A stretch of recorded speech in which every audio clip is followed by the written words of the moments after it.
Yo, yo, yo, yo, yo, yo, yo, yo, yo, yo, yo, yo, yo, yo, yo, yo, yo, yo, yo. Big up my people, big up my people. Welcome, welcome, welcome to another episode of Reasoning Time. It's a special edition, people, because we're on the eve of the UEFA Champions League final. And of course, you see the jersey, people. You see the name on the channel Gooner TV. So you know where my allegiance lies. So we're gonna have a full preview of the UEFA Champions League. I'm gonna talk about what I think is gonna happen in terms of the predicted lineups, my keys to victory for Arsenal. We're not give PSG no help today. Yeah. I'm just gonna say what I think needs to happen for Arsenal to win the game. Um, and then, of course, in the second half of the show, we're going to talk about the other final going on tomorrow. It is the rematch from last year's final at the Unity Cup. That was Jamaica versus Nigeria, which ended 2-2, went to penalty kicks. Nigeria eventually becoming victorious there. So we have that rematch tomorrow. So we're going to talk about that game as well and just do something similar. Predicted 11s, keys to victory for Jamaica, because we're gonna give us the keys to victory for the teams who want for win. All right, we're not give the other team no help out here. Them have enough staff. So people, we know that normally reasoning time is dedicated to Jamaican football, but today, the Champions League final typically is an event in Jamaican football as well, because Jamaicans love the Champions League. So I'm sure that it will be well viewed tomorrow. Some might argue that more people might watch this game than the Unity Cup final, which is kind of sad, but it might be the truth still. But yeah, it's gonna be a big, big occasion, I think, tomorrow, because for Arsenal, I think as an Arsenal fan, somebody that has discussed football in various circles over the course of my life, one of the things that you hear regularly if you're having an argument or a discussion, a heated one about football clubs, and you're talking about Arsenal, they're going to tell you, well, you've never won the Champions League. So, not only had it been 22 years of not winning the league, but ever since I've been an Arsenal fan, that's been a part of the story that, I can't really refute.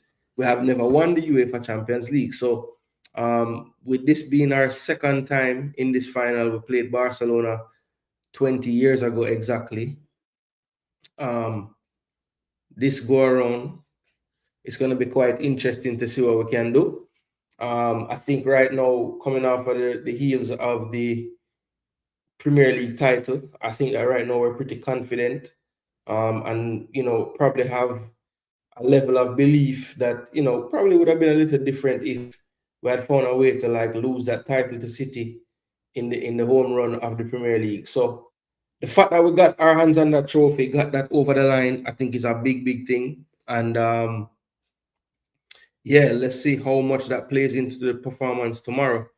Um, we're gonna take a look at the team's most recent games. With PSG, we know that the league, they have been very experimental, let's call it, with their league play. And we're going to look at the minutes that both teams have played as well in terms of the players that will be on show tomorrow. And you'll see a large advantage towards the PSG team when it comes on to that. So, in terms of like less minutes played, yeah, we're going to look at all those things, but definitely we're going to preview the game as well. And of course, we're a score prediction channel, so we'll definitely allow you guys to drop your score predictions as well. We'll return tomorrow for a full review show, kind of similar to how we did the EPL content. We're going to do it with these two finals. So tomorrow night we'll return for the review show. Tomorrow, Juliana has ODP World Cup to play, so I'll be on the road pretty much all day, watching the games, on my devices. But I won't be able to live stream the game tomorrow, so I'll just return in the evening. Sorry, with a review show, and take it from there. But we'll have two games to review. I'll have two games to preview tonight. So you guys get ready for some football discussion tonight. Of course, you guys are also the co-host of the show, because in the comment section we highlighted a lot especially if you're adding to the football conversation. So make sure to make your thoughts known in the comment section. I will go through them. Of course, if you want your comment highlighted, you can, of course, drop a super chat to drop your comment. And you can do like some of our brethren them and the real ones them that do become a member of the channel, like CK. He said, "Don't worry, I'll be here for PSG." So even though he is a devout citizen, right? The man still forward dropping membership come here. The reasoning because he knows that it's quality. Big up yourself, Nitro said Gunners in the building. Red Skull said need this win. Jay Chalom said up Gooner. Blessings, best of luck tomorrow. Big up yourself in a Chalom. We're there outside. Bless up DJ Gigs in the building. Yeah man, we're there. All right, so first things first, people. Let's take a look at something I was looking at today and found it quite interesting. And this is just has to do with the two squads, right? The players for the two squads. So, just when I was looking and I was trying to compare, yeah, man, it should be very interesting. We're gonna break it all down now. So I was looking and I was comparing. I remember, people, it's a YouTube platform show, so you need to make sure you're liking the video. The likes target tonight is definitely 50 likes, so we can get to the 50 likes. That would be greatly appreciated. Yeah, we should be able to push past that as well if we, support the thing the right way. The other day, I did a show and we had a poll on the show, and the votes were like, I don't know, 250 odd votes. And I'm struggling to get 150 likes. It don't make sense. Like if you took the time to, take part in the poll that's on the chat, at the very least you can like the video as well. And of course, if you're new to the channel, just finding it for the first time, yeah, man, watch the show for a little bit so I go on. But you'll find that if you like football, you'll like it. So just make sure to drop a subscription so you can hear the real football convo when they are going on. All right, people. So, but what I wanted to show you guys real quick, because looking today and I was noticing something about most of these players for PSG that probably will be featuring tomorrow. So the first news that I know of the squad is that all their concerns are pretty much good to go. Nuno Mendes, Hakimi, Ousmane Dembele, pretty much everybody good to go for tomorrow. So I don't expect any kind of surprises as far as personnel for PSG. I think they will all be ready to go tomorrow. So Ousmane Dembele is the first player that I want to look at. And if you look at his season, we're talking about the Champions League. He has played 738 minutes, right? And take a look at Liga. He's played 1,062 minutes, right? Only 22 appearances. I think they have what? They have 18 teams or 20 teams. I can't remember exactly right now, but either 36 or 38, either 34 or 38 games. I'm not sure. I think it's 38 in France. I don't think it's 18 teams.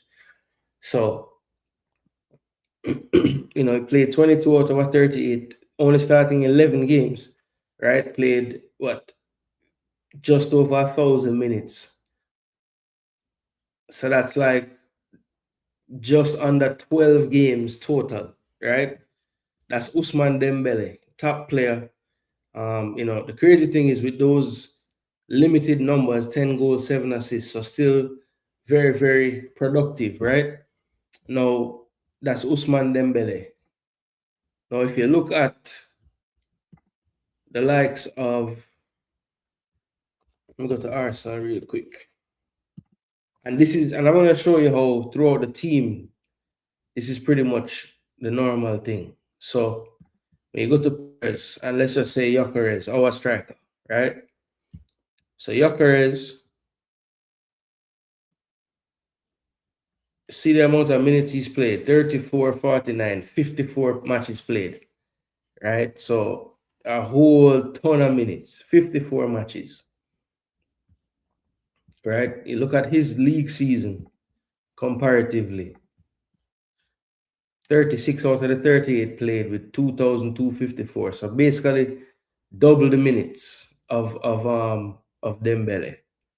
And that's a trend that I noticed throughout the teams. So let's look at the likes of Declan Rice, right? This season, Declan Rice played over 4,300 minutes in 54 games, right? 4,300 minutes. Now, I've been seeing the combined 11s all week, and it's always Vitinha or Rice. So let's take a look at Vitinha this season. So not bad. Vitinha has been one of the few players for this PSG team that put in a lot of minutes this season, almost 4,000.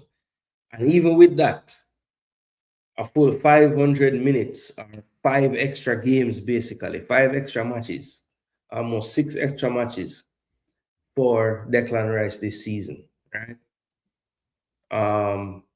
Let's see, what's another comparison I've been seeing all week?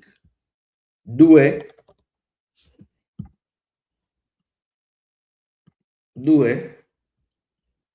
2360. And Saka is probably close with all the injuries he had this year. And even with all the injuries, Saka at 3172. So about 800 minutes more, 8 more matches.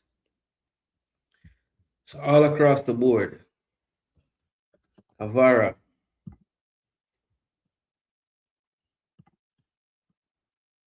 2736. So he's played a good amount of minutes. More than likely it's going to be Leandro. It could be Martinelli. But let's just say Trossard, about the same minutes. 28, 43, 28 something or 27 something for Kvaratskhelia.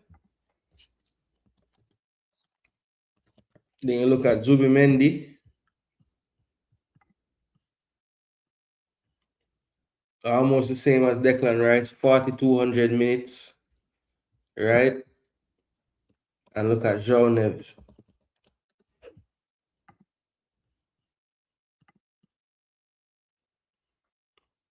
About almost 2,000 minutes less. And that's, like I said, that's something that you're going to see throughout the team. Both teams, when I was looking at the minutes for who's more than likely going to start, I look at the comparison with the other team.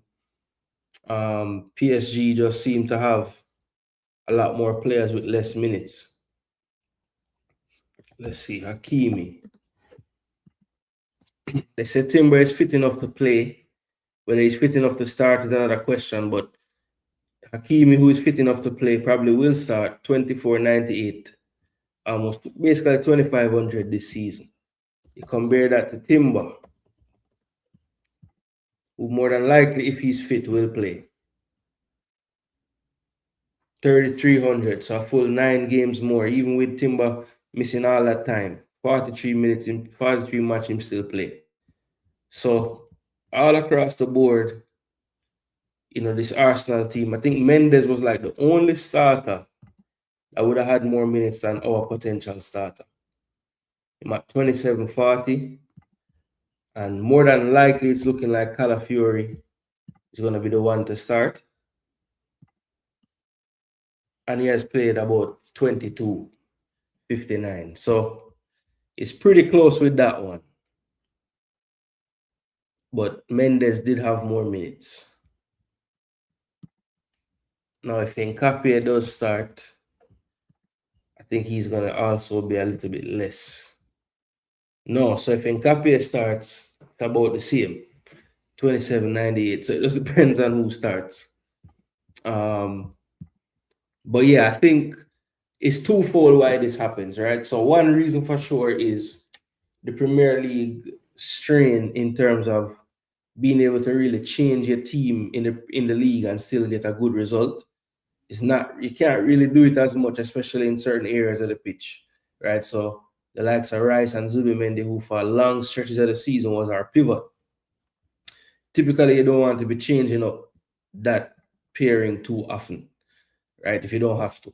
So with that being said, I feel like the advantage of playing in Liga and being PSG is, you can rest Vitinha for a league game. against certain opposition, right? Um, do you have that luxury in the Premier League against any team? Maybe, but I don't know. Maybe that's something that you might see more. Now that Arsenal have won the Premier League, maybe the next time they're going for the league, you'll see more rotation. Maybe, but who knows? I just know that this manager wants him to find something that he likes. He doesn't really change it unless forced to do so by injuries. And that was a large chunk of the season with that midfield. And I think a part of the reason why we had that struggle in the league was it's almost like those players had to hit that wall for the coach to realize that they have to shake things up and try something else. And that's when we saw Lewis Kelly come into the midfield for like the last 5 games or so. So there are some things in tomorrow's game that I think are going to be really important. One of which, obviously, is the personnel. And I think I've seen a few different places like what people are thinking in terms of who's going to start, who's going to play. I have my own thoughts on it, but what I want to do first is just show you guys like what I have seen in terms of predicted lineups for the game, because there have been some different takes about the games and about who's going to start. And I think it's kind of interesting to see, what different places are saying and what they're predicting, right? So obviously on SofaScore, they'd have their predicted lineup, and this is what they have on SofaScore for tomorrow. So you see PSG on the left, Arsenal on the right. Remember, people, like, share, subscribe, smash the like button. We have a show that's going to be informational tonight. We're going to be talking about the Champions League final in the first part, and then we're going to switch over to the Unity Cup final. We'll have some updates on the squad as well, and we're going to give our thoughts on that game too. But for now, the UEFA Champions League final, PSG versus Arsenal. All right, so this is the predicted lineup from SofaScore. So Safanov in goal, Pacho Marquinhos, I can close my eye, Mendes, Hakimi, João Neves, my boy named Vitinha, Fabian Ruiz, Kvaratskhelia, Due, and Dembele. Boom, that's what they have. Yeah, so PSG have the type of starting 11 that you don't really have to really guess. Safanov and Chevalier, I guess, might have been a thing earlier in the season, but clearly in the Champions League, Safanov has been the man, and overall, he has taken over the role. So that's really the only spot on the pitch. I mean, Zaire Emery has played a lot of football this year, but I think he's just a Swiss Army knife in the squad, where if one of them on them out, you know, Zaire Emery play somewhere from the start. Of course, Barcola and Due is a conversation, but I think when everybody's fit, Due has kind of proven to be the one that Enrique trusts a bit more from the start. So nothing I can see on PSG side that says, wow. Now, SofaScore thinks this will be the starting 11 for Arsenal tomorrow. David Raya, Magalhaes Saliba, Mosquera at right back. Mosquera and Cavardan, I don't like that at all. Calafiori at left back. Skelly and Rice as the pivot.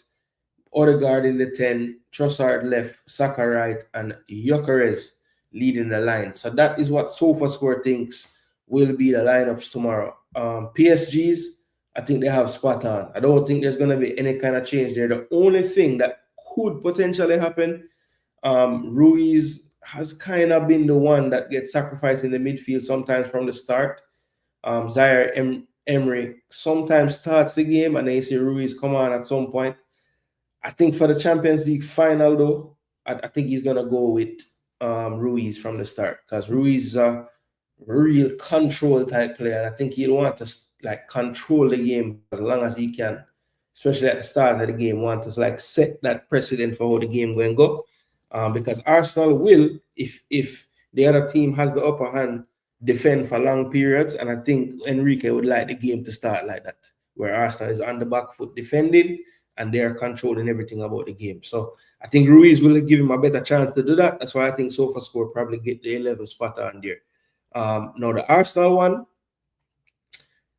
I feel like there's some things that we might see differently. One thing for sure, I don't think automatically Arteta's going to start Gyökeres tomorrow.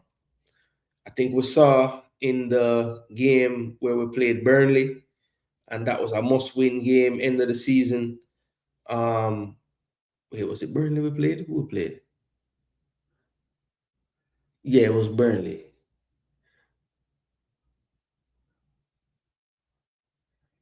When we played them, he didn't start Gyökeres, he started Havertz.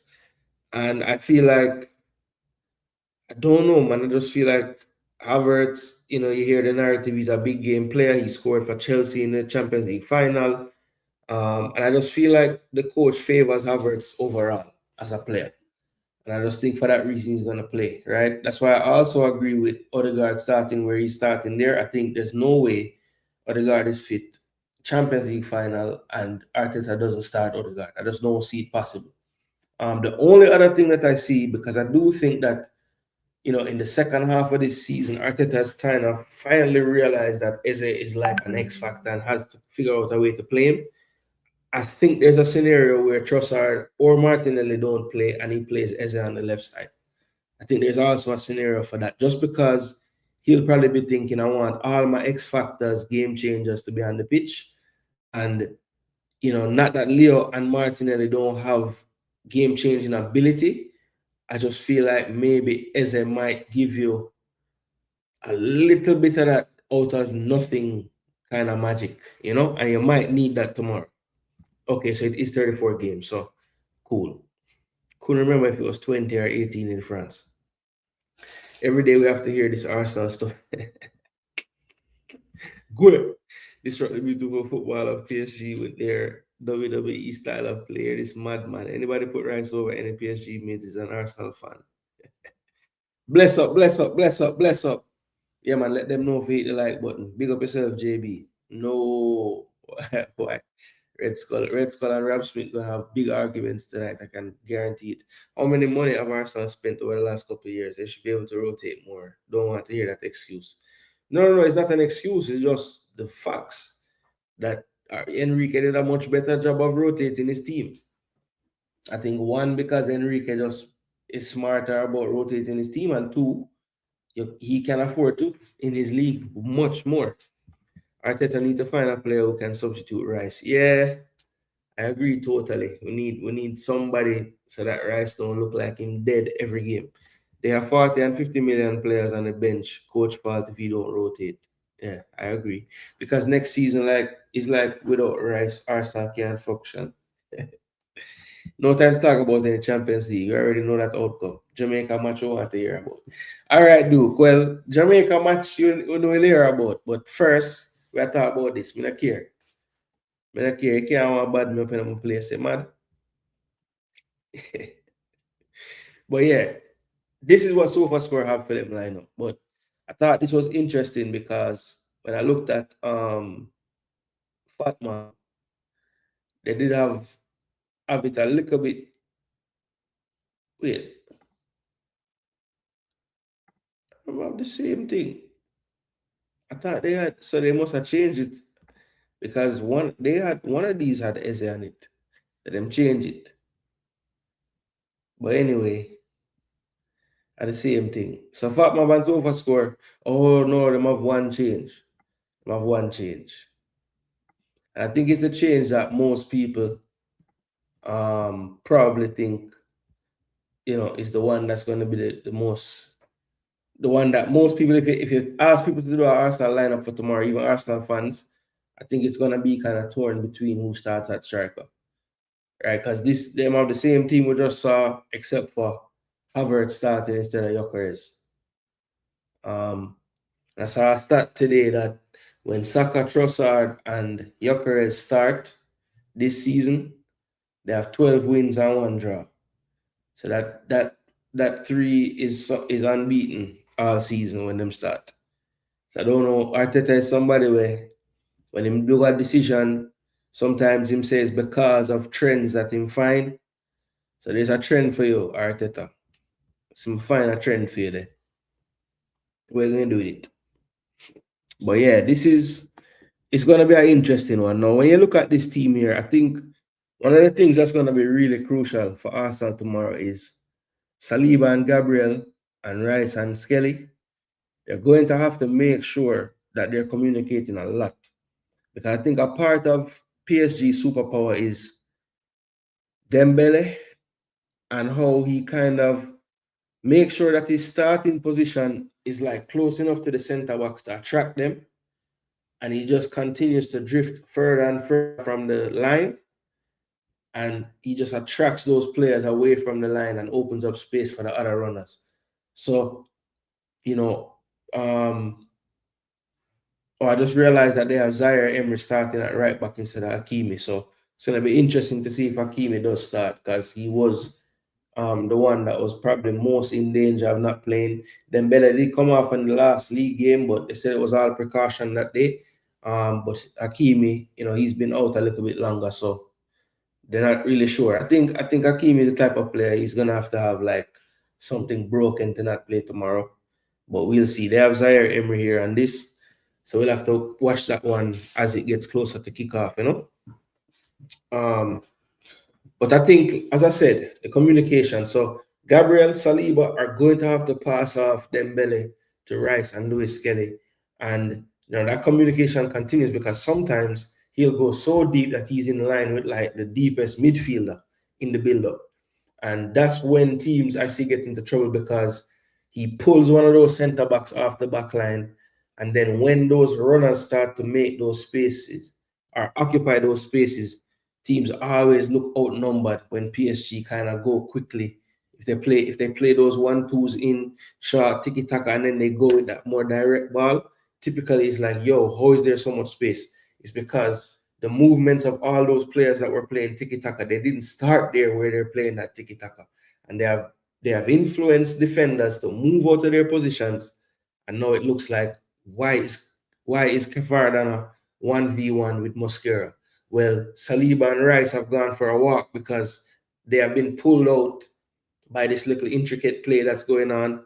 And Kvaratskhelia has timed the run perfectly, gets it, and then before you know it, he's 1v1 and getting overlapped by the third runner. So that to me is the crucial thing. They're going to have to be really disciplined. Arsenal have a tendency when they're pressing to go man for man and just follow players all over the place.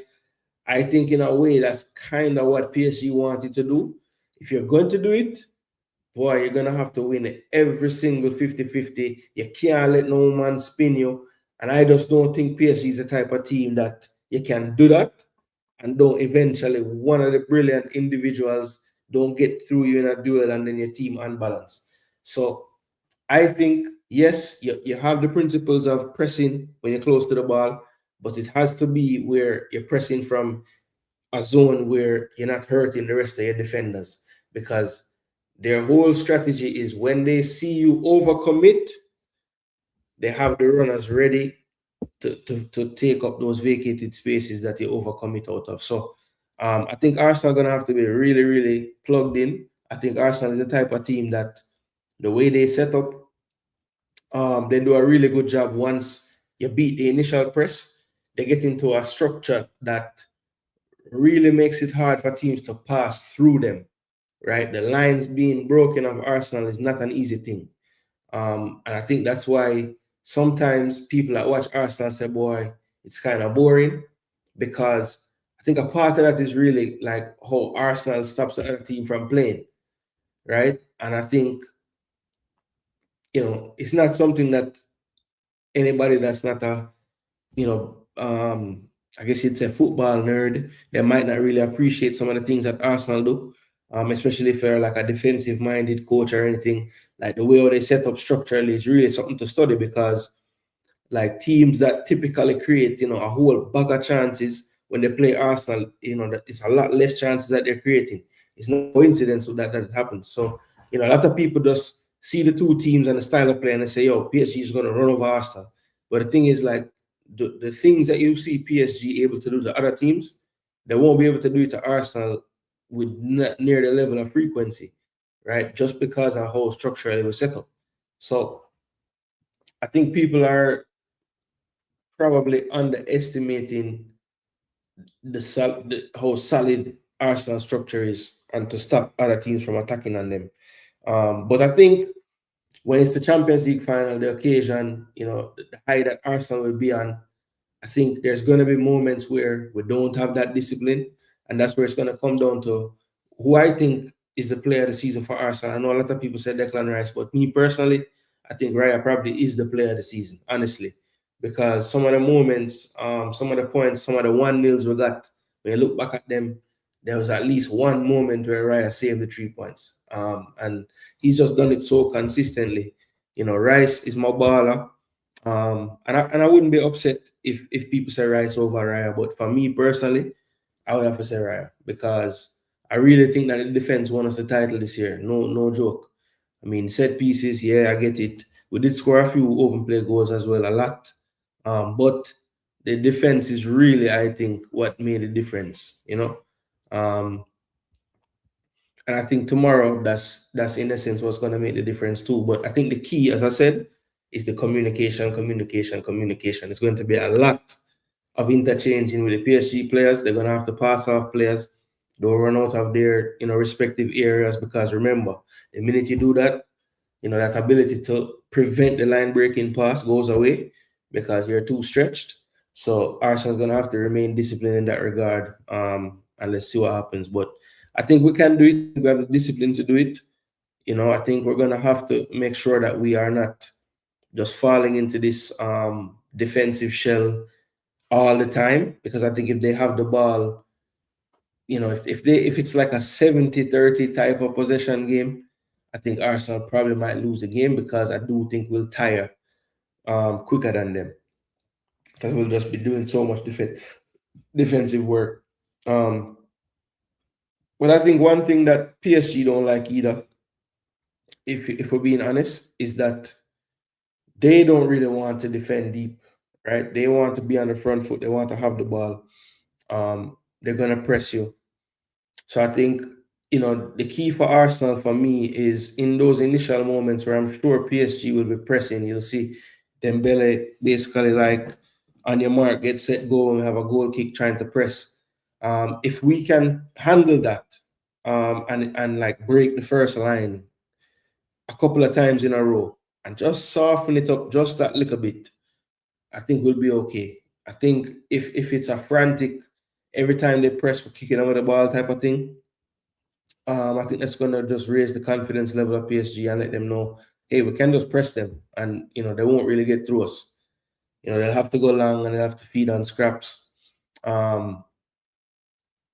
That's kind of a part of why I feel like the coach gonna start Havertz, but I would probably start Gyökeres because I just feel like if Havertz starts, there's a chance that going direct long to Havertz becomes too much of a tactic, like that we don't need to be doing all the time, but we end up doing it a lot. And I feel like if it is Gyökeres up there, it will almost like the players won't want to play that kind of direct to the final player type of pass because they know that it won't stick quite as well, you know. But if Havertz plays, they might revert to it. They might go to it too much for me. And I think we're gonna have to be able to play through some of the pressure that PSG put on us in order to kind of just make them not have that amped up pressure on us all the time.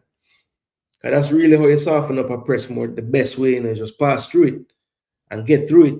And it that next time that they're closing it down, they're gonna go a little bit more measured because the last time you picked them apart with 2 passes.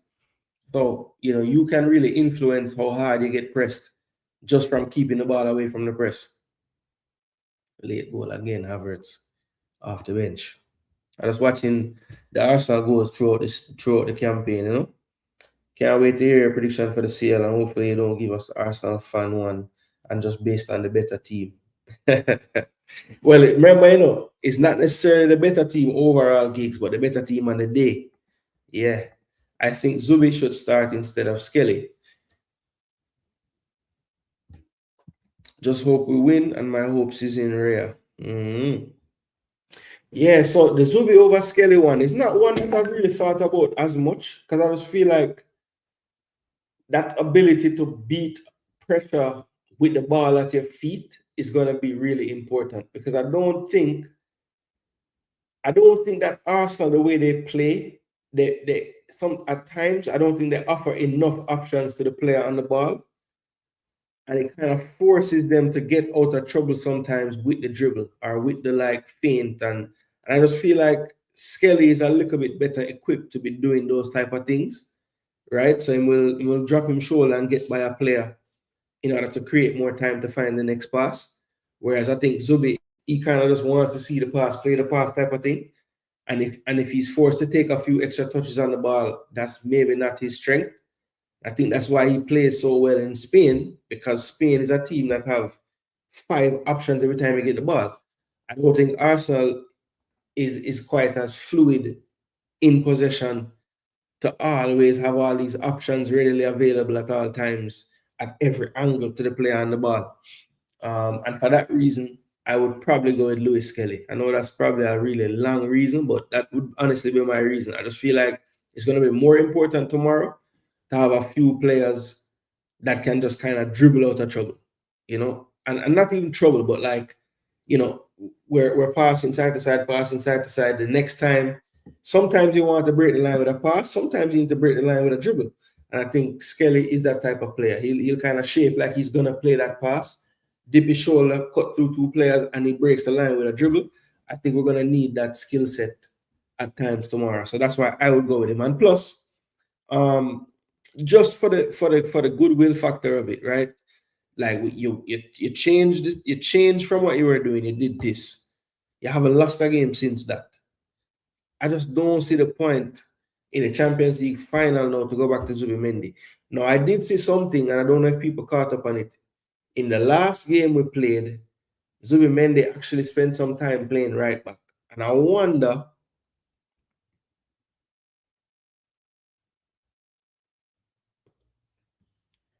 yeah, he probably did think about that. But at the same time, Red Skull, Enrique can warn his players like, okay, when Miles Lewis Skelly on the ball, he likes to, he probably telling them to press him, put pressure on him, and try not to foul him because he's gonna look for the foul, right? But at the same time, none of the PSG players besides probably Neves, if he gets them wrong-footed and goes by them, I don't see none of those midfielders chasing him. He's gonna keep them on his back and keep moving forward. So it doesn't matter if Enrique knows about it. Physically, they can't keep up with him. You know what I mean? And I don't know if Arteta was looking at that for a reason. Are we gonna see a curveball played? We know he likes the idea of playing DMs as right backs. We saw it with Partey, we saw it with Rice, I was saw it for a little spell of time on the weekend, the last game against Crystal Palace with Zubimendi. So it could be something that we see. I think a telltale sign in the Crystal Palace game was Mosquera started, but he didn't even play right back. So I don't think he really wants him to play there. Now, in the perfect world, in Arteta's mind and my mind and probably every Arsenal fan mind, Timber is fit enough, he starts, right? But we have to be realistic. At some point, Timber is going to have to come off. So when he does, is that when we see the likes of Zubimendi come on? Because I'm sure you wouldn't want to put him in the fire against Kvaradana from minute 1. But maybe if Timber can give you a good 60, 65 minutes, could he handle Kvaradana after 65 minutes? Could he? I mean, maybe. Maybe we saw some clips of him chasing down Kvaradana, at least not we, but I saw some clips of him chasing down when he was I think he was playing against him. I think it might have been like Sociedad against Napoli or something. And he ran him down and took the ball from him when he was running on the wing. And I'm like, wow, if that Zubimendi can turn up, Big Bad Jamaica created another tournament because they didn't qualify for the World Cup. Big up yourself, son. That true. 4-0 PSG. All right, son. It's a beat down. I think Timber play. I hope so. People crazy if they think PSG gonna smoke us. Timber off, Mosquera on Spain. Yeah, you're right, Red Skull. It wasn't no Sociedad and Napoli. It was Blow, Spain and Georgia. Exactly what it was. But I just wonder that if we got a preview for that, because he's thinking of doing that in this game, thinking that, having him over there tactically, he can manage. He'll keep his distance when he needs to, and he's athletic enough to hold his own over there. And playing out of pressure, it gives you another ball handler. We know that Arsenal, a big part of Arsenal's build-up is the defenders passing the ball. We know that he likes to potentially invert as well, but the problem that I see with that is the player that we've seen inverting, if Calafiori plays, is Calafiori. And not only invert, but he gets into like attacking channels as well. If Zubimendi is the shock right back start, look for him to be the inverter and Calafiori to stay more as a left centre back out in possession, with Gabriel and Saliba back there in a three. Yeah, man, Rio Cardines, good performance. I thought he kept what's his name really quiet in the first half. I think it was Martinelli he was up against on that right side.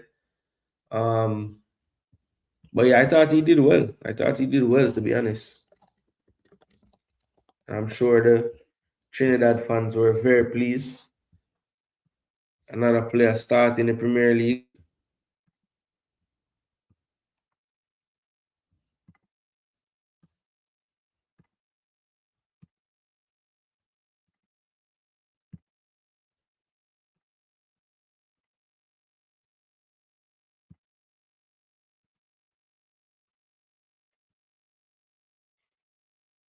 Yeah, no, he was on the left side. So yeah, he was keeping Madueke quiet. That's what he was doing.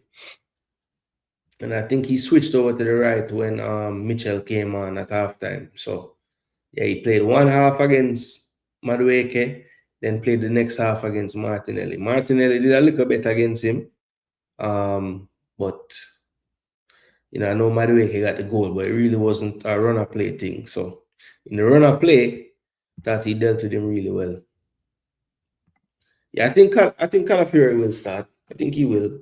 I think he's just gives you a little bit more overall, and I think people said that but he's kind of a defensive liability. I don't think it's really when he's actually there to defend. I just think the reason why people might say that is because it's clear when he plays, he gets a lot more license and freedom to do whatever in terms of movement, and sometimes it might expose his side of the field.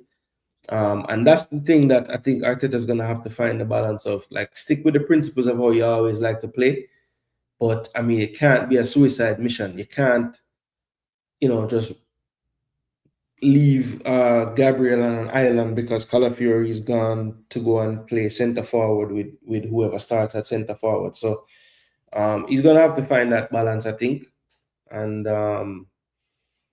I think we're also gonna have to find some spells where we're keeping possession and not just defending or trying to counter. Easier said than done against this team, but we're gonna have to try to do it because they don't want to defend either. They want to have the ball the whole 90 minutes if they could. But yeah, I think it's poised to be a really good game. I know sometimes I can't tell. Maybe some people just do believe that PSG is just going to kill us, but I just tend to more so believe that it's just the trolls. It's just the trolls that don't really like Arsenal saying that, because haven't been no team has done that to us, right? And I know PSG is really good, but there are other really good teams too that we have played, and I mean none of them have been able to come close to doing that.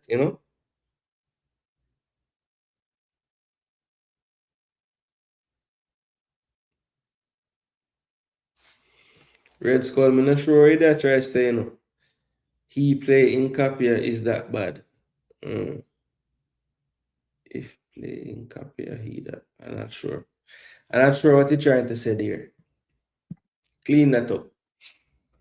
But yeah, so I think Arsenal gonna have to have the discipline defensively. Pass off players, do not chase them around the whole pitch. I think they're gonna have to find spells of possession, and I think also, Arteta gonna have to push the right buttons. I mean, for me personally, I would go Gyökeres up front. If you go Havertz up front, then let me see something in the game plan that makes it make sense to me. And same goes for Gyökeres. I don't want Gyökeres to be playing, and we're seeing Gyökeres combining in midfield with Odegaard in some 1-2s. No, if Gyökeres is playing, I want to see the ball fed quickly to him inside the channel, preferably running off to the left-hand side, where that space where Hakimi vacates. Marquinhos versus him, look, Marquinhos probably faster than him. I don't know if Marquinhos stronger than him, and I don't, and lately Gyökeres has looked a bit more fleet-footed, like him kind of in tip-top shape now, ready for the World Cup or whatever the case is. If it's Havertz, I don't want to see you guys going route one. I want Havertz to be picking up the ball in the pocket, turning and combining, because that is something that could work against a PSG team that is very aggressive. They'll follow the same how I'm worried about them barely pulling out our centre backs. If Havertz starts, I want him to, get attached to Pacho, get attached to Marquinhos and drag them out of that position. Leave space for the runners in behind. That's what I would like to see. But I don't want to see a case where Gyökeres is starting and then, we're asking Gyökeres to come to feet. If you wanted a player to come to feet with the game plan, then you have the striker for that. That's the main thing I want. If you pick a team, make sure that the tactics reflect the team you pick. And I think sometimes Arsenal don't quite do that. But hopefully tomorrow we can see that.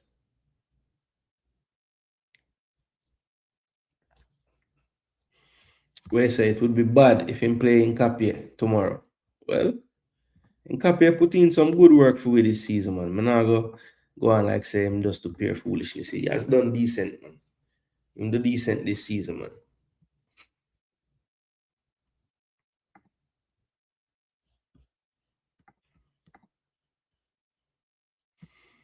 Yeah, so what you guys think about the predictions? Could see this one being a testing, nail biting type of game, Yeah, man.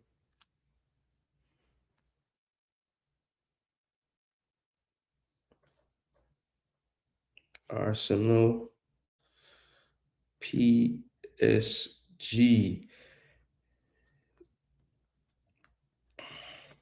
All right, people, and dropping the score predictions.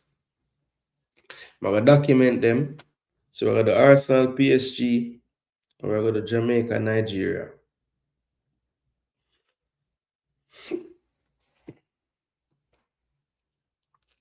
All right, so Arsenal, PSG, people. I'm gonna be honest with you. All right, first, I'm giving them a starting 11 with me with a pick. So Ryan goal, Saliba, Gabriel, boom bang. We're just gonna pray. I have Timbers on my right back. Left back is gonna be Calafiori. Midfield, I'm gonna go with Skelly and Rice. I'm gonna play Trossard off the left, Eze in the 10, and Saka off the right, and I'm gonna start Gyökeres up front. I think in the second half, what I would do, I would bring on Havertz and Odegaard. I think they work well together. They have a good synergy and a chemistry. So I would keep them together. And depending on how the game is going, I might, when I bring on Odegaard, still keep on Eze and slide him off to the left-hand side, and take off Trossard and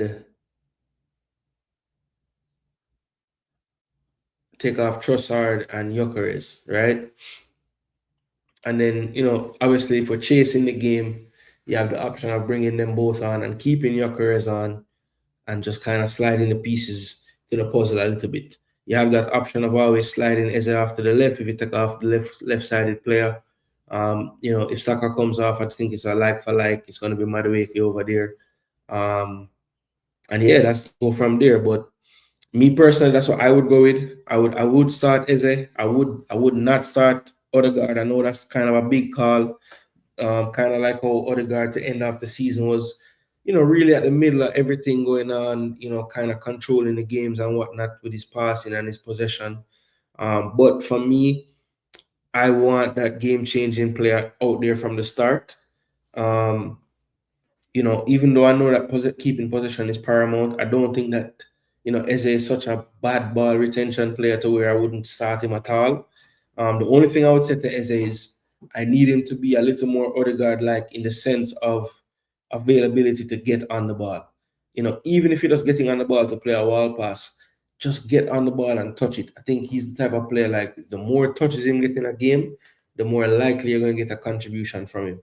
And I think sometimes when you watch him, for too long, he's okay with not being on the ball in the game. So I need him to really hunt down that football if he's going to play the role the way I really need him to play it. Obviously don't force the game, but in a way force the game. Get on the ball as much as you can. For PSG, I think the lineup, as long as everybody's fit, I think it's probably picks itself. Like I said, Ruiz or Zaire Emery might be the one thing that might be up for debate.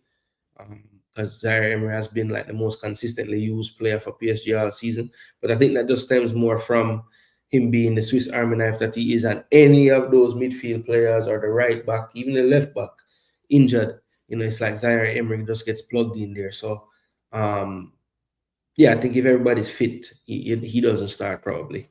And you see the midfield three that pretty much dominated Europe last year playing again in this one. But look, if the coach has a lot of options for personnel, I think at the end of the day, this game is just gonna come down to like the strong will, and I just feel like not that PSG is a weak fence or anything like that, but when it comes down to that, Arsenal has shown an ability to just pull through. And I just feel like it's one of them ones, man, where people are kind of underestimating Arsenal. I feel like at this point, because of the manner of some of their wins in the league. But I think when you look at their Champions League run, it's been a different ball game. I think people might point to the fact that the knockout stages, other teams had to go through harder teams. They had harder games to play. Arsenal had, you know, inferior teams to what other teams had, and they didn't blow them away. But I think Arsenal is just not a blow them away type of team this season. They're a get the job done type of team this season. And I just feel like them have one more time this season to get the job done. It's gonna be a tough game. It's not gonna be easy. But I just have a feeling, brother. I just have a feeling. I know DJ Giggs gonna say this is not analyst related at all, but I've given you a lot of reasons why I think they can do it. I just think their defensive structure is going to frustrate PSG. And I just feel like, will if you look at how we played them last time in the two-leg affair, Donnarumma really came up with some 2, 3 big moments that could have changed the tie. And we're just gonna have to see, is Safanov the same type of keeper like Donnarumma that's going to, just make those incredible saves in those moments? We just have to kind of wait and see if that is the case.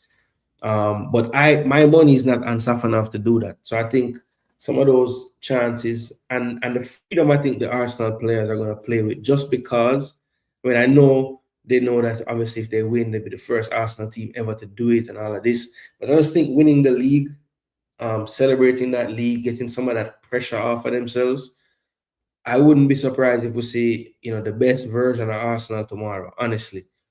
And if it turns out that the best version of Arsenal just can't beat the best version of PSG, then so be it. But I just don't want to leave this final tomorrow watching it and saying, boy, I just regret that Arsenal couldn't play their best.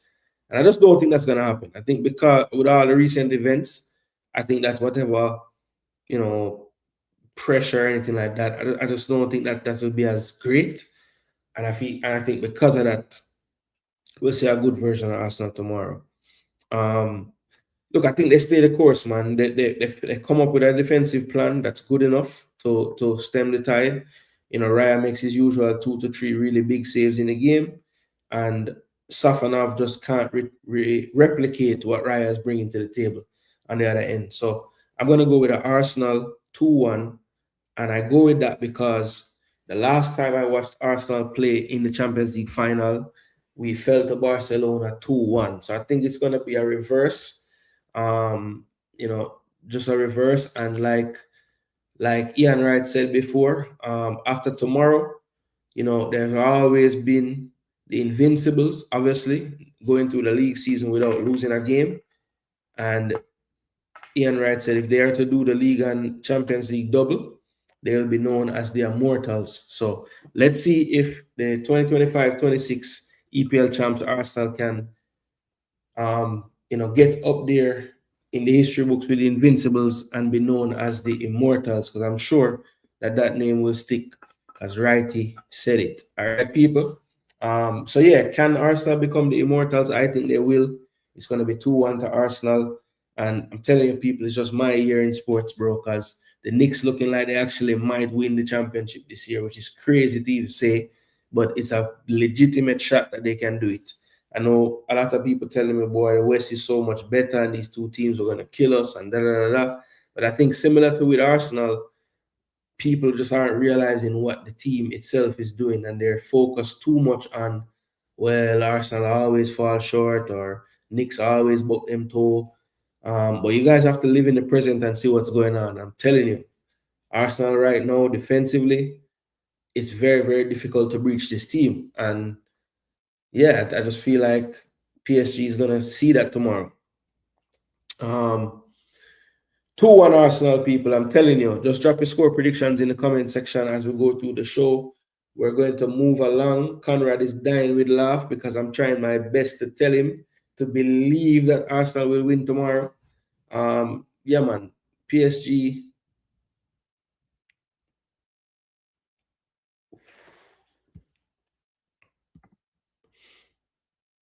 Bless up Apache. Where you deal with? Yeah, man. Drop your score predictions. All those laughing at me telling you Arsenal going to win. Drop your score predictions. We can all see who was right in the end. I'm going with a 2-1 Arsenal win. It could potentially be extra time, but I'm going with a 2-1 in 90 minutes. 2-1 in 90 minutes. I think the goals will. I think it's going to be the opposite of what happened last time we played in the Champions League. I think we go down. Well, I would love if they got a red card, but I don't think they'll get a red card. But I think they'll score first in the game. All will not be lost. They'll actually be pushing for a second because that's what PSG do. We'll catch them on the break to equalize. And then because it's gonna be so fitting, we'll score from a set piece to win the game. Just like how was it a set piece? Yeah, just like how the last goal was scored. The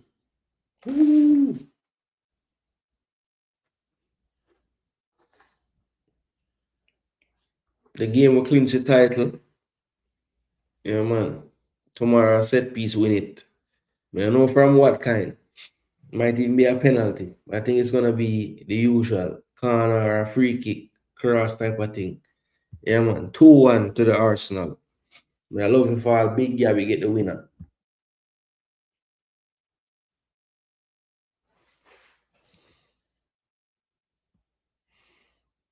So yeah, people, that's it, Champions League preview. I'm going with an Arsenal 2-1 victory.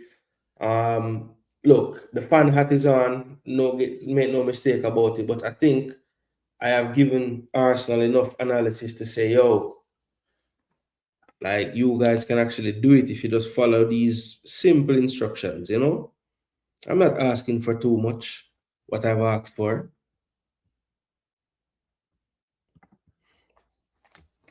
No, it's not a fan prediction. I mean, I tried to give you some analytical reasons why I think we'll win. Right?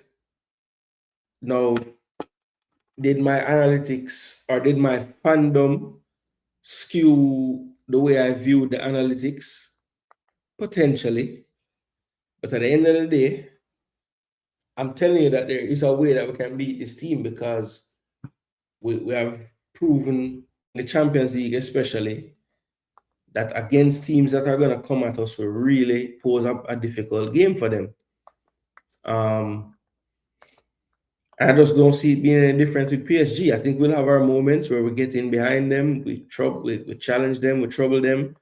I don't think their defense is just impenetrable or anything like that. So, I just is this PSG team so good to where me saying Arsenal is gonna win is just like bias. I mean, I don't know. Last time Arsenal played PSG, how many of the better players were available and not injured? Let's see. So the last time they played each other, let's see, head to head, it was 2-1 PSG. This was last May. So this was the second leg in the semi-final. I think everybody was available for this. Or is it the time when we beat them? Yeah, so Dembele came on in the game. They didn't have anybody out. Everybody played the second leg. I mean, we were the ones that had everybody out in the first leg. We lost 1-0 in the first leg. And they had everybody. Due Dembele, Kamara. Yeah, I mean, only Safanov changed from last season team for Donnarumma. And then I think you're talking about when we beat them 2-0 last group stage or last league phase stage. Because I know that game they had a lot of people out. They had no Dembele, no Fabian Ruiz. They had their backline and a goalkeeper. So I mean, they had three regular players out. No Dembele, no Cavardana. So that was a big miss. Ruiz came on.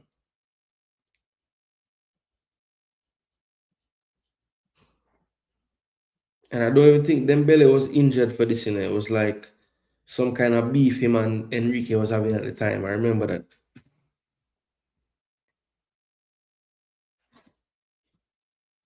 And I don't think they even signed Cavara yet. I think they signed him in January. Yeah, I'm pretty sure they signed him in January. So, yeah. But when we played them in the semi-final last year, they had everybody. And that's the game I was referencing when Donnarumma made the big saves. Arsenal and PSG head-to-head equal. Yeah, I was just looking at the fixtures them play recently. And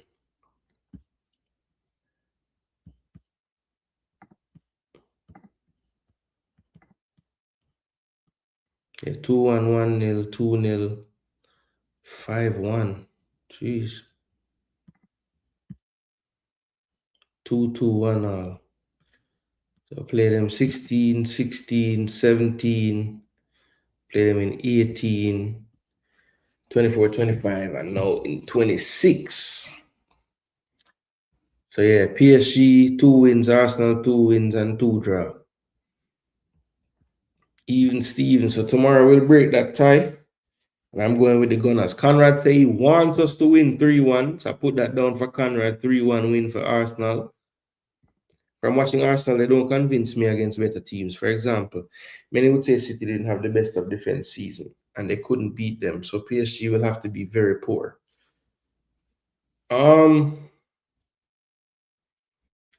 Yeah, I mean, I don't know, man. I don't know what really happened in the two City games with us this year. It was kind of weird because like I thought Arteta had figured something out with Pep, especially when we like spanked them at our yard last year. But I don't know, man. The 3 times we played City were very weird this year. I don't know what the hell happened. We didn't really play that well in any of the 3 games against City. And I feel like we've played better against teams that have been better than City this year. Like, for example, Bayern Munich in the Champions League. I thought we played excellent against them. The Inter Milan game, sorry, in the Champions League this year, we played excellent. We had a really good game against Aston Villa. Raya did come with some big saves first half, but that second half was incredible. Normally I would talk about us beating Spurs, but Spurs was no good, so I can't really talk about that. Let's see who else. Liverpool really have the best season against Liverpool this season, to be fair. I think we lost to them at Anfield and drew at home. Um, I don't know, man. I feel good about the Champions League. Clive saying 2-1 as well. So Gigs, what's your prediction for the score, bro?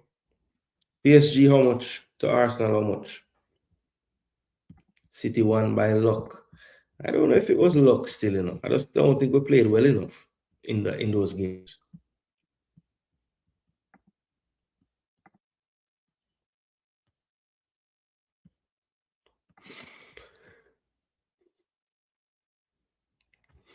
Yeah, 2-1.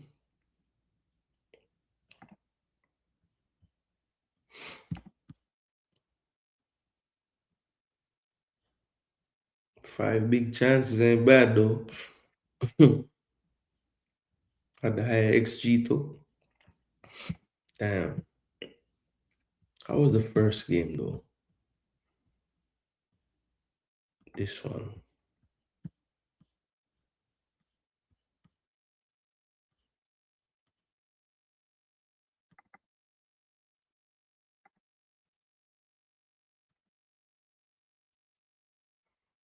So you click on a game.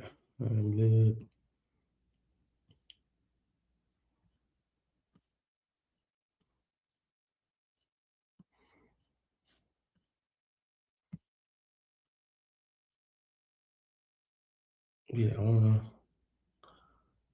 Ooh, ooh.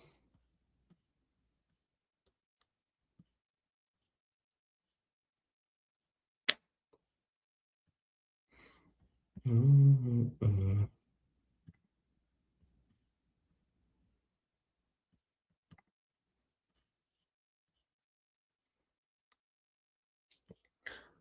Like round five, I wanna say.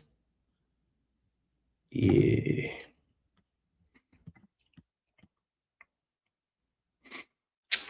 Same. Had more shots, but on target the same. Yeah. Martinelli. Apache said 2-0 to the Gunners. Come on, man. This is unrealistic, man. Somebody, hopefully, they get to watch the game. Yeah, man. I hope they get to watch it too, man. And we'll be back tomorrow to review so you can see if I'm a madman. I think Rival don't want Arsenal win because he would be in some serious conversation. You don't have to go to never win the Champions League anymore, you know, and can't say it again. You see the countdown for the World Cup, people. 12 days, 15 hours. Get ready for some content around the World Cup. I don't say Arsenal win, to be honest. And I know some Arsenal fans might say I'm a hater, but not going to fool myself. Yeah, fair enough. Your opinion.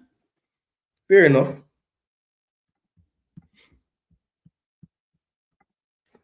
I just think for someone to not have like a scenario in them brain how Arsenal could potentially win, then I just don't think you have been watching the Champions League clearly. But hey, that's why them have to play the games, right? All right, people. So we're about halfway through the show.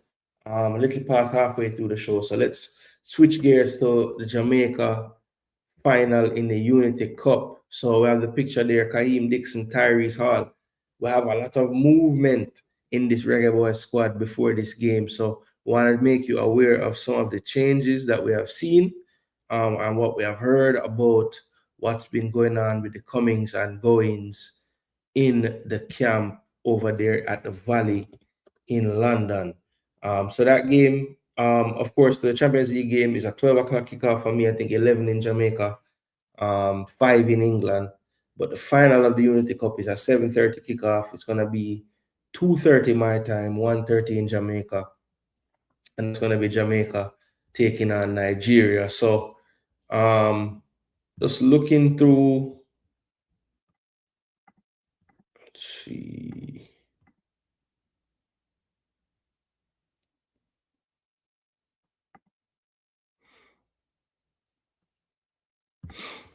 All right, so I'm just trying to see if there's anything that I can show here. So we did get some updates about some of the stuff that's been going on in the camp since the first game, and some things that we haven't been updated on. So let me just tell you guys what I have been able to find out, not find out, but what has been reported to the various media.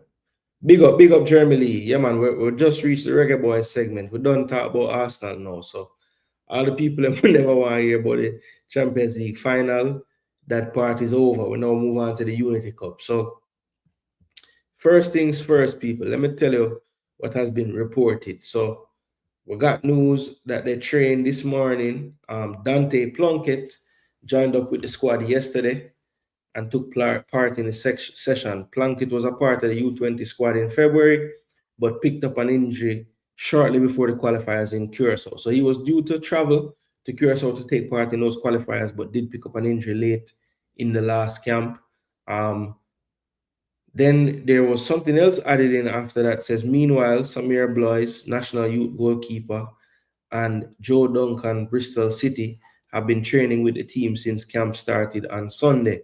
Now, I don't know if you guys ever saw, but there was a goalkeeper, or at least what appeared to be a goalkeeper in the goalkeeper jersey, did have like braids in his hair, kind of fairer complexion, and we're trying to figure out who that keeper was. And that turns out to be Joe Duncan of Bristol City. Has been around the team since the start of the camp, but for some reason, just today is when we're notified of their presence, basically. Now, Plunkett came in at left back, and it's kind of puzzling because I've gotten wind of a couple of players that won't be available for the final tomorrow. And, I know that, I'm kind of late in terms of the Jamaica football news. So anybody that's here that does kind of keenly follow along with all the happenings in the YouTube space as far as it relates to the Reggae Boys and all the Jamaica teams probably would have known by now that it's been reported that for the second game, there will be a couple of players absent that would have played in the first game. And those players would be two midfielders. And those midfielders are Tyrese Hall and Isaac Hayden. So two of the players that started in the semi-final win for us will not be back for the final, which is not ideal. I think Isaac Hayden still has a really good record when it comes on to Jamaica. So him not being there, the chances of winning go down. And then Tyrese Hall, who for my money was one of the better players in the first game that we played in this tournament. He also is gone for personal reasons. Now, nothing was really reported at all as far as I can see on the JFF side in terms of players dropping out of camp. But of course, news travels very fast in this space when it comes down to football players and the movements in and around camp and things of that nature. So, that news came to me relatively early, or quickly after even the conclusion of the first game. So, look, we're thankful that Tyrese and Isaac could give us any other time for this Unity Cup. I thought they both acquitted themselves really well in the first game. And again, the only thing that I have to be honest about to both of them is selfishly, I just wish that, whatever was going on, he could have just given one more game. I know it's just the Unity Cup, what's the real big deal if they win it or not? But at the same time, it's just one of those things where, you kind of wish you could have had them for this game too. But it is what it is. They're not there. We lost two midfielders and a left back gets added. So, let me know how that makes much sense. But that is what happened. But just as a reminder, people, if you don't remember, this was the original squad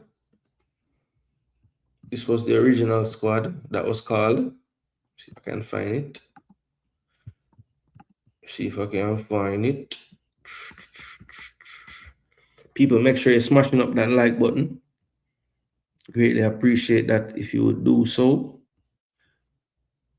Amount of squads. Yo, here we go.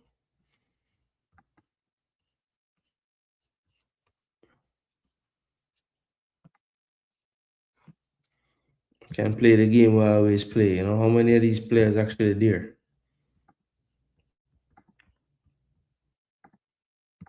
All right, so this is the squad that was selected for the Reggae Boyz for this tournament. Joshua Grant, Kanaya Boys, Clark, Tafari Chambers. So I can report all three of those goalkeepers are there. Damian Lowe, Joel Latibo there never got to this tournament. We've seen him in what looks like those vacation settings. So he's not here. Giovanni Leng came on in the first game. Ming came off injured. Ming, funny I mentioned him, he's not even on this list, but he is there. Ronaldo Webster, never really told that he wasn't there, just kind of didn't see him on the first match day squad.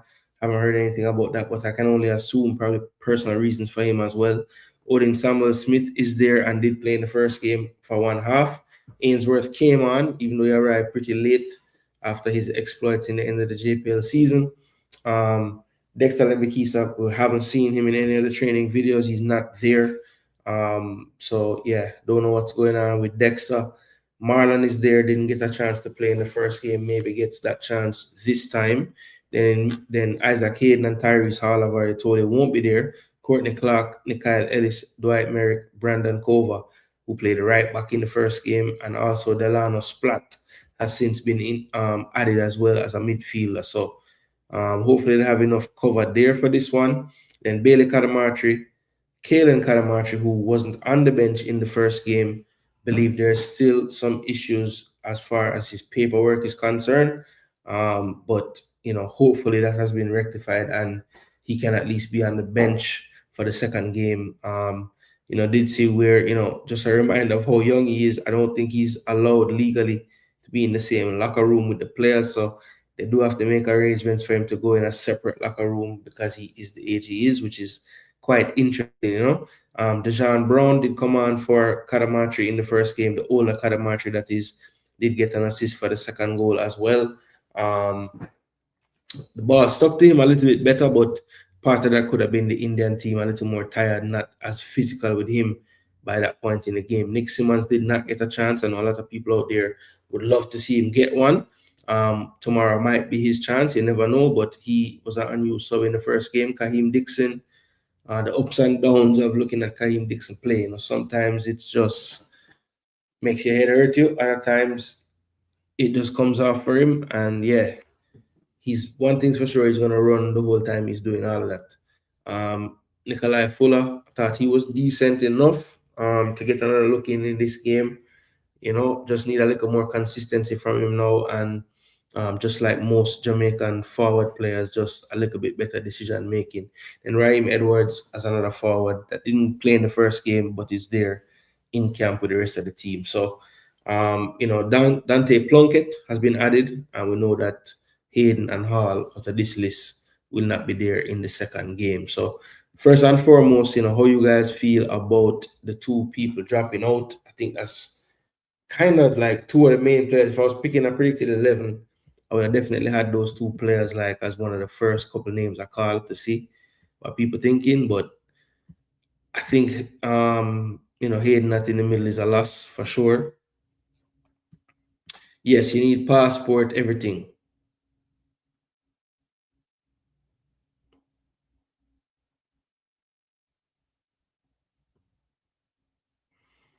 Yeah, we'll never know, gigs. We'll never know. Yeah, man, I'm live again. Big up yourself. Mas still live. You're always live, man. Still got some. You watch every single sport. Team Canada name team. Jesse Marsh, Red Army. Yeah, so I'm cut down the roster. All right, yeah. I saw my brethren Africans doing a show about the Canadian team. What do you call it now? Favorited or bookmark or whatever. So I'll watch it soon to hear his takes on his team, The Shape of Football, if you don't know, Mas. Good youth, good content as well. Hale Ender, Tigres player Marcelo Flores made Team Canada.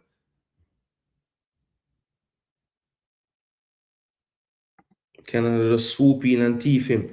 Maybe the left back will go in midfield or Nepo Bala will go in midfield. Do we have other players in squad who could slot? Well, I think the right back, Kova, who was inverting a lot to play next to Hayden, I think they might use him in the midfield. And then play young Marlon at right back. Maybe. Or maybe they play like Merrick in that role that Hayden was playing and leave Kova at right back and have him still invert to give Merrick a little more support. Maybe they could do that too.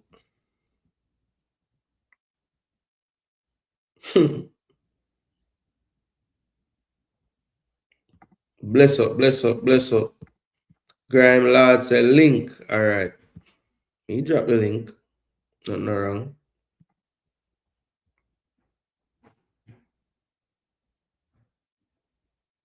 Copy.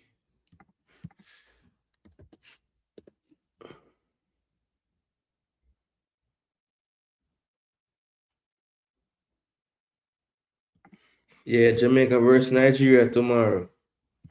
Let's see how this plays out tomorrow, guys. Yeah, so speaking of how we're going to play out, let me just show you guys what the team sheet looked like for Nigeria in the first game. And we're going to try look and see, because there were some players named in the Unity Cup roster that we didn't see on the bench. And I'm just wondering, are these players actually there? I know they have 2 games coming up because their federation was able to secure some friendlies in that June window where after the World Cup teams are looking to, fine tune before they get into the actual World Cup. Well, Jamaica wasn't so lucky to get any games in this June window. So, the Unity Cup and that other squad were some overlap, some didn't. But some of the players that would have overlapped to both were not on the bench in the first game. So I guess they had their contingency plans if players didn't want to play the Unity Cup and the 2 friendlies. So yeah. I hope he's ready to go from the start, Mas. Please. Saw wear a pink shoe NB, but host forget or just never know. What's the red Puma? Splat is a CDM, yes, he is. But I mean, Splat was an afterthought from the coach. So it wouldn't be the first time though that a man when never met the squad originally get drafted into the squad and start over a man with a day in the squad from day one. It wouldn't be the first time it happened, but I always find that to be interesting. Jamaica's coach is actually the JFF because the man coaching has multiple positions inside the JFF, or at least did at one point. But it's Rudolph Speed. He coaches Cavalier, which is a club in Jamaica, which I think you know that. And he also is now the manager, or no, not the manager. What do you call it? He's not the manager. What the hell you call it? He's the he's the coach, head cook, back over. He's everything. Speed run everything. All right, so I can't still. So I'm gonna do this now. I'm gonna do this now.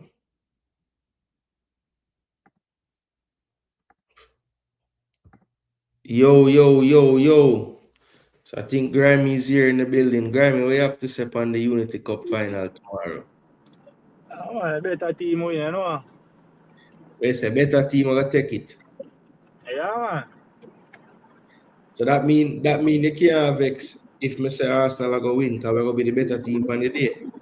I can't vex because I'm not business with the 2 side them up there. I mean, they don't teeth me out already, you know. So I'm in on top 7 teeth, man. No, sir, real more than a dead or why you say them dead? What them for dead? You see them just reach Women's Premier League semi-final or wherever them reach. Not dead. Grammy a madman. Jeremy Lee, big up. No, but seriously, man, for the Unity Cup final tomorrow, right? Because that we really depend on now. Do you think, because you know that Hayden and Hall won't be there, right? Yeah, man. You know that. So what do you think the solutions look like in the midfield without those two players? You know, them have to just help them one another. Now, the sense wherein me feel like say cover can stand up in there. You understand what I say? And just who them did care if you play right back Ming, and just make Ming probably go and play right back or you know. But I think cover would that be the first person we can replace one of them. Yeah, Merrick, so my thinking was just move over from right back and just put him where Hayden was, right? yeah. Because a lot of times in the runner play, you see over kind of going there and Who was we are ours? can Who was our official right back in the squad? I can't recall you now. all right. So when you look at the list, The of defenders. defenders, right? The only Yeah. recognized right back where you see there is my boy name Joel Latibo there and Dexter, and Marlon, the young U20. But two of those three players didn't turn up at all. So Oh, watering. yeah, so my initial thought, right? My initial thought when I hear say them man was out was for us move Brandon Cover to midfield, where them list him as a midfielder anyway. That's why I'm going to play. That's the main position that he's gonna play. And you bust the 18-year-old youth where I play the second league in Holland and just put him on the right back. The liquor you there, yeah, the right back with the right back position. Who we are gonna have coming at him in the right back position? We are we are wonder if him can manage, because if him can really Who we manage, have to I face see up the against? Well, motivation and pressure. all right. Well, that's the Yeah. thing, right? So in the first game, Him play first team football. Him play first team football yet? yes, he does play first team where he plays. He doesn't play for any youth team or anything like that. He's a first team player. The problem is in the first game, Nigeria had a youth named Philip Otele playing on the left. He played for Hamburg in the Bundesliga, you know, but he didn't make that many appearances this year in the league. He played most of his games before he made a move. He was loaned out in the Swiss Super League for the first half of the season. And that's where he played most of his games. But he's a brother will play a good amount of games this year. He's 27. He's going to be a difficult opponent, yes. So, okay. So if that's the case, then you'd have to just leave him right there. So if he leave something if he play the right back, and just put Merrick in a spot. So that would be the other thing, because if anything, the way how Speed had them playing, right? Anytime we have the ball and we have it for any amount of time, Ming spread out more to the right and Cover come central. But I guess against Nigeria, we're not gonna have the inverted. So it probably stay more of a back four most of the time. But it looked like a lot of the reason why Cover did have the ability to go inside is because Ming did a cover like a lot of the right side. Yeah, I'm probably sure the strength of the team. Yeah, we have the ball, we on the front foot, so we could do that. Yeah. But I feel like because Cover played the way he played in the first game, I don't think the coach probably move him, especially knowing that the only other option is the youngster. He probably stay with that, and as you say, him start Merrick in the midfield. Now here's the other thing. We just have to talk about Hayden position. Who is it looking for where Hall play? Because Hall was playing more like a number 10. Obviously, when you look at the squad we pick, I mean, the other number 10s in the team would be, I think, Ellis.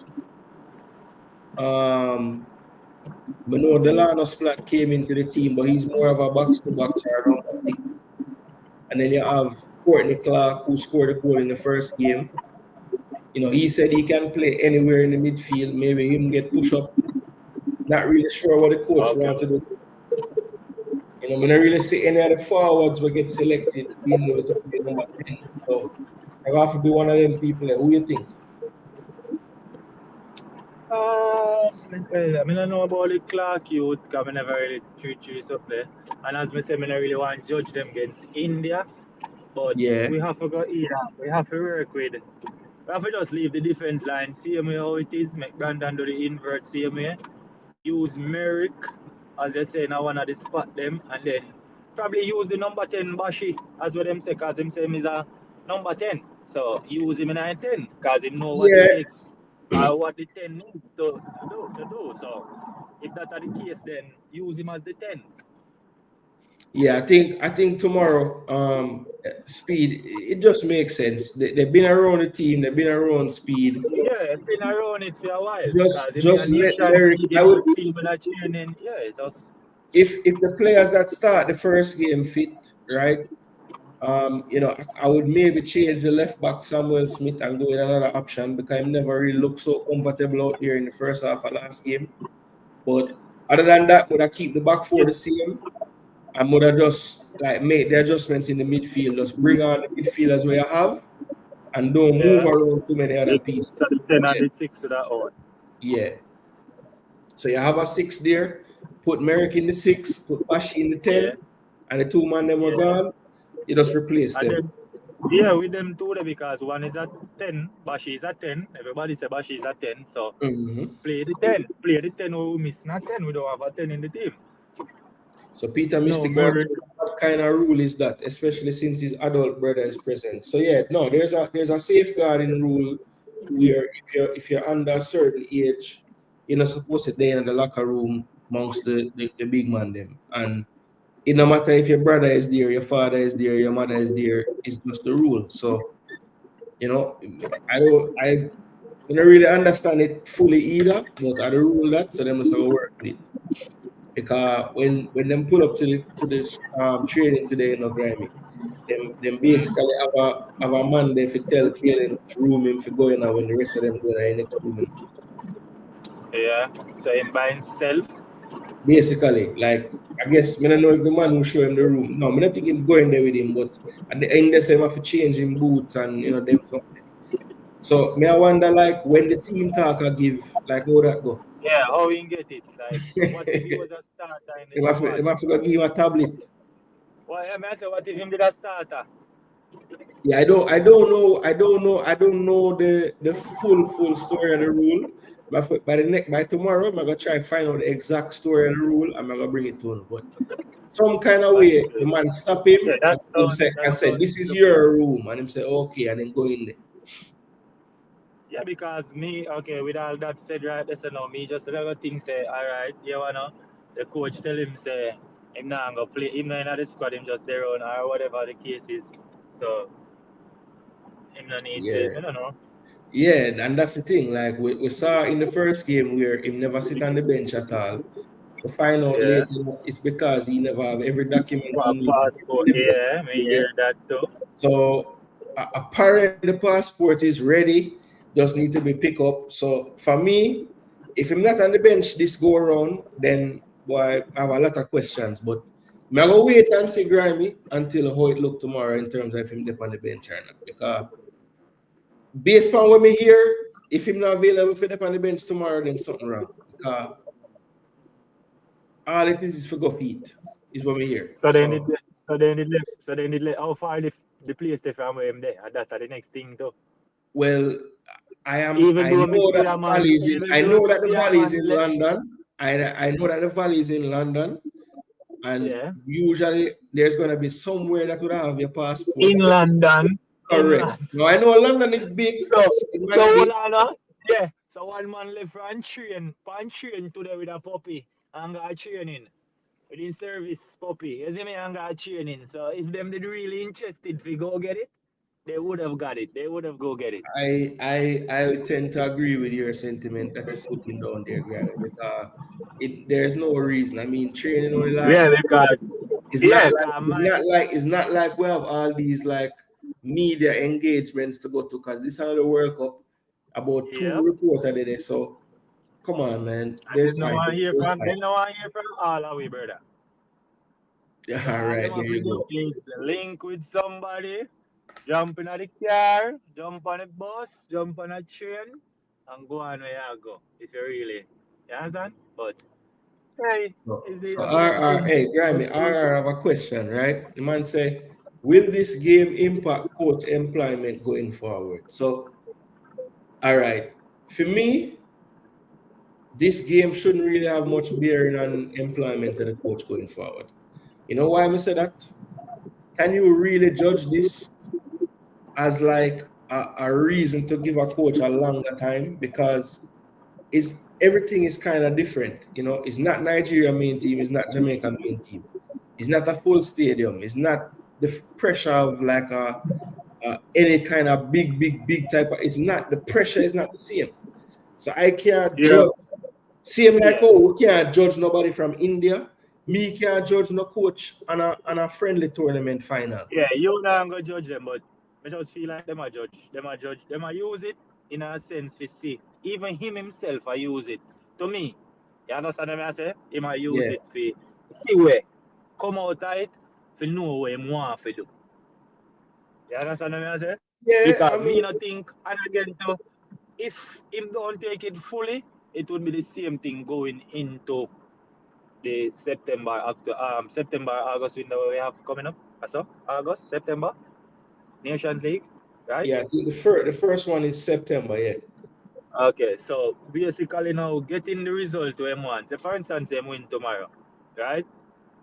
Him still gonna have it in consideration, one that if me fi take on the first set of games in the Nations League, or one that if me fi step away and get a coach from early or whatever. So in your opinion, you will say you wouldn't use it and judge him. Me, you and the know them. iffy. You know them. Yeah, Use it. him himself. I go use this to make up his mind if he want to go to the Nations League with the team. And them I saw me look on it. So are kinda right, say it kinda and him kinda. You understand what I say? So we are left with an open mind. But me definitely know say them are judge it. They can't tell me no. They know my style already. Yeah, so me like that Germany forward for this because Germany is somebody. Big up yourself, Germany. Germany is somebody Big up that yourself, man. Big up. Big up. Big up. always gonna look at One more the question. bigger picture with things, right? So this question from Yeah, RR is a hold on, bigger hold on, picture. Gooner. Hold on, Yeah, Gooner. Yo, he's a ugly man in Jesus. a brother. Take off the camera, no, brother. You go like you look good. Hey, let me Cameraman, call ugly man, brother. Tennessee Go for on, you, go know. to my bro. Let me call Go to Tennessee my for brother. you, Go know. to my brother. Go to my brother. Go to my yeah. brother. So Go do to. you think that all right, Germany? First of all, big up and welcome to the channel. Do you think Yeah, that man. this game tomorrow will impact the coach employment going forward? I'm sorry, you said this game tomorrow will what? Repeat Do yourself. you think that this game tomorrow will impact the coach's employment going forward? No. And it would not be fair either. No. And this would not be fair either. Because I see the guy asked a question earlier. Number one, at the end of the When season, a would lot you of quit? players are not even available, right? Can you hear me? Yeah, man. So a lot of players are not available, right? And it's a young team, it's a team like half a team gone. So apparently some clubs, some coaches say them just want them players play one game and gone. Right? So I don't think this will have, and it should have any impact on Mr. Speed. Not saying I want him to stay or go. I don't have you know what I say? That's not my decision. But this game is unfair. Whoever this coach was, this game, this camp, this shot, this guys, there's so much going around this player in, player out, player in, player out. And I heard you guys saying something a while ago about passport. That's another. After this topic, we're gonna start. We want to talk about the passport thing. But no, this should not impact that decision. One more time, and I advocate for him stay or go. Go ahead, Yeah. Guna. Yeah, man. No, I tend to agree just because like there's too many moving parts, too many variables. The man probably wanted and this is not like in the sense of if him lose, we shouldn't get rid of him. Even if him win, I don't think we should try to keep him because of that. I'm just saying this should not be the yard in the measuring for like if we want or not. I think it will make a lot more sense to look at how we handle the playoff situation, like really analyze those games and how he dealt with the players there and the backlash and the good things and the bad thing.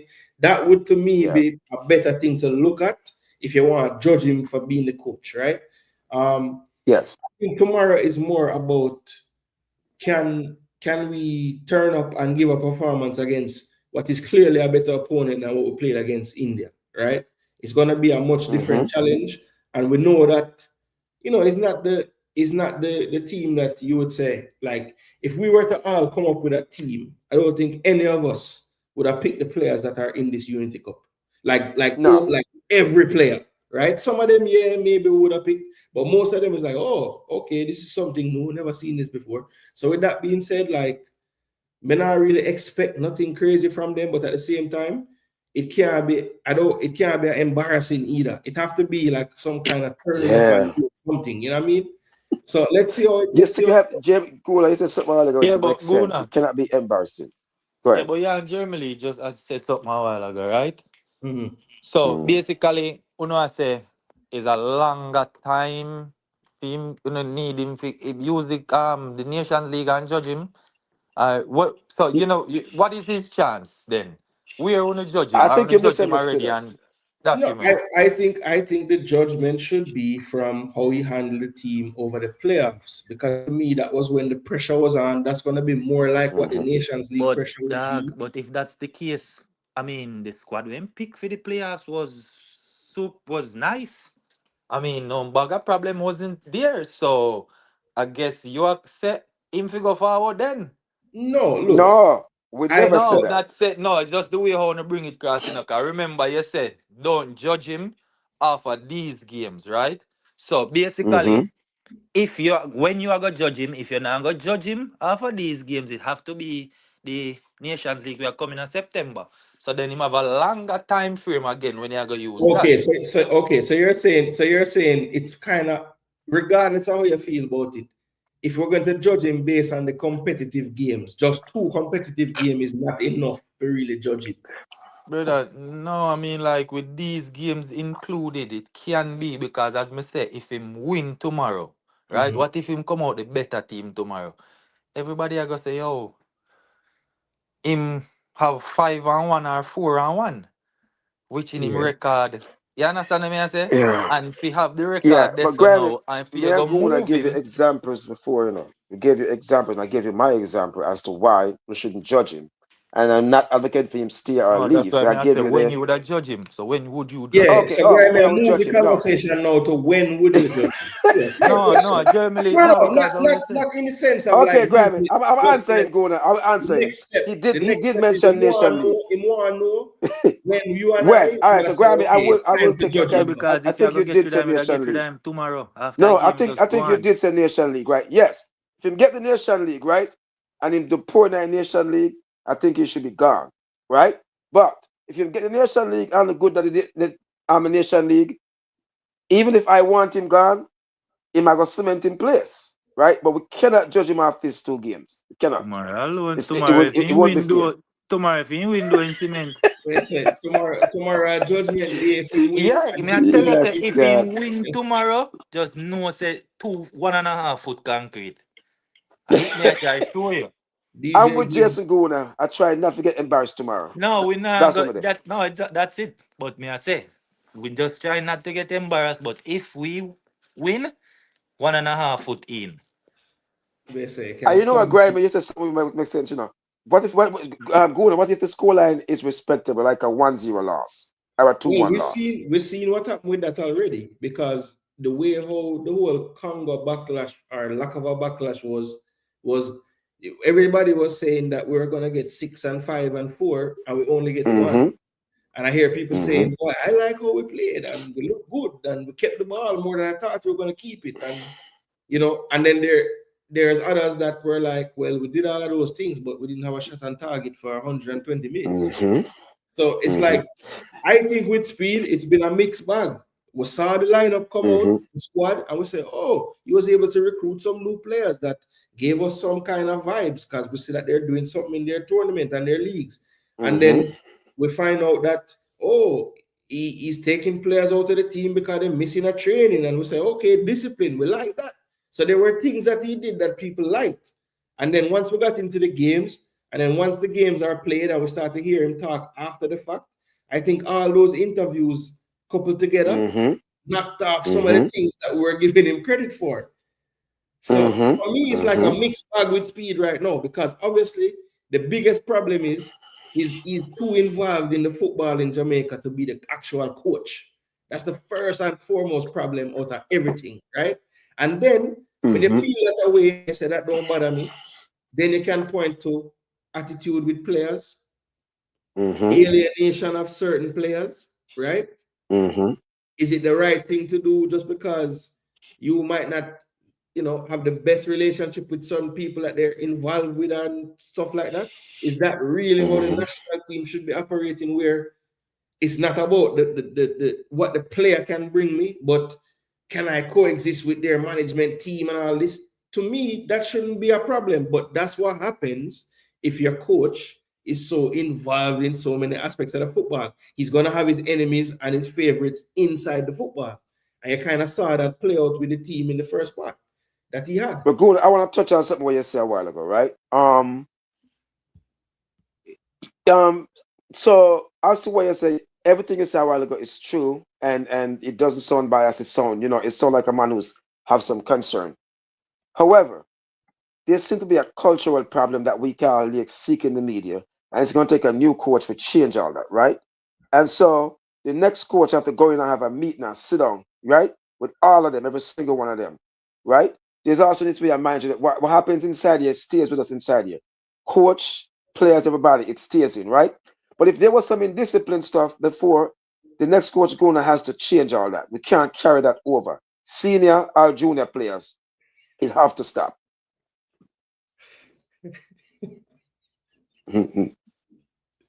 Well, let's stop picking those for national TV, all right, sir? How would that? Tennessee? No, Bala. Oh, Bala, nothing for doing. Man say you borrow Tennessee muscle shirt for your show, yeah? Hey, bro, that's sick, man. Nothing for doing, man. I lost this guy enough for Speed, win or go home. So God said him not care if them lose 1-0 or 0.5. Lost not good enough for him for Speed. All right, so but go on, I want to address something what you were talking about earlier. Yeah, go ahead. You mentioned the passport thing. Grammy, you know that still? Yeah, mute. Grammy like him gone. I think just going, it's time we address this passport thing. And the reason why I said that, right? If all you have to do, I'm not saying it's true or not, if that's the truth, all you have to do the last 2 years or the last 6 months is we just take a day off and go pick up your passport, right? Me understand the schedule and all this and all that, right? At some point, Gooner, that stuff has to stop. If you serious want to be an international player, that's to stop. What says you?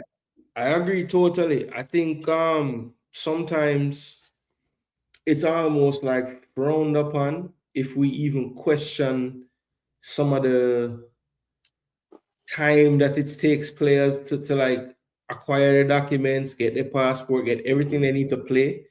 It's almost as if like if we question any of that, it's kind of painting them in a bad light in some way. I think sometimes people just want to know what's going on, and I just think it's not a crime for fans to know, okay, if you're going to let me know that the process is going on, right, and I know it's going on, okay, look at it this way, Germany. You order something off of Amazon, right? And they say it's coming on June the 1st. Right? And you have known this since May the 24th. Now, if you're anything like me, every couple of days you're going to look and you're going to say, oh, it got to this state today, or it got to this state today. That's just the nature of us as people. If we know something is coming, we're going to want to know if it's going to actually get there at that time. And the way you do that is you check on it until it reaches that time. So all fans, when they ask about these players and where in the process are they, people need to stop thinking that we're asking those things because we're being cynical about it. Sometimes we just want to know what we want. Because we keep on hearing, said John Tom, having documents, just wanting passport for 2 years, right? And so it's confusing to us that that's all he need. And all I have to do is go down and sign and get it. That's what we are hearing from people in the administration. All they need to do is go and pick up their passport. And we don't see it done. So we can, we get, and there's also a player the last cycle. It's the day after the game he get his passport. Yeah. I think you know what I'm talking about. Yeah. The day after the game. I do. Yeah, look. I find it to be, I don't know, it's difficult because it's a hard conversation not to have without sounding like, it's almost like you have to break it down with each situation because you can easily sound like you're broad brushing it, because I do know that there's some that it's actually the paperwork itself why it drag out. It's a problem, yes. And there's some where it's literally the players themselves dragging their foot. That's the ones I'm talking about. Some where it's literally the administration dragging their foot. So there's different types and situations, and they're all based on that individual one. And I think the problem is whenever you start to talk about any of the situations, you drag everything into it. Right. And it's hard to, okay, well, that happened for player A, but for player B, it wasn't that caused the problem. It was this. And it's always something different. But what happens is people just assume that everyone had the same issue. And the same issue is for everyone. But that's just not the case. Yeah. I agree with you. That there's also those the most annoying one is when the paperwork is good, everything is good, and they just haven't gone to get something. Like, that to me is unfathomable. Like, I don't understand how that could be the case. Yeah. And that's when those people who are anti-diaspora jump on that. I say, you see, them boys don't want to play for you. Because I have to pick up the passport. And right? And I'm gonna drag their foot. I hear it over and over. But we cannot inflate all them and put everything in one. But it is confusing. But Jason, I want to ask you this. I know of some issues, and I don't know if our thing do that. I was listening to a thing, and I bring this up over and over. I say, I say for a constitution allow that. We don't know. Ask you if you can answer the answer. It was a Armenian guy.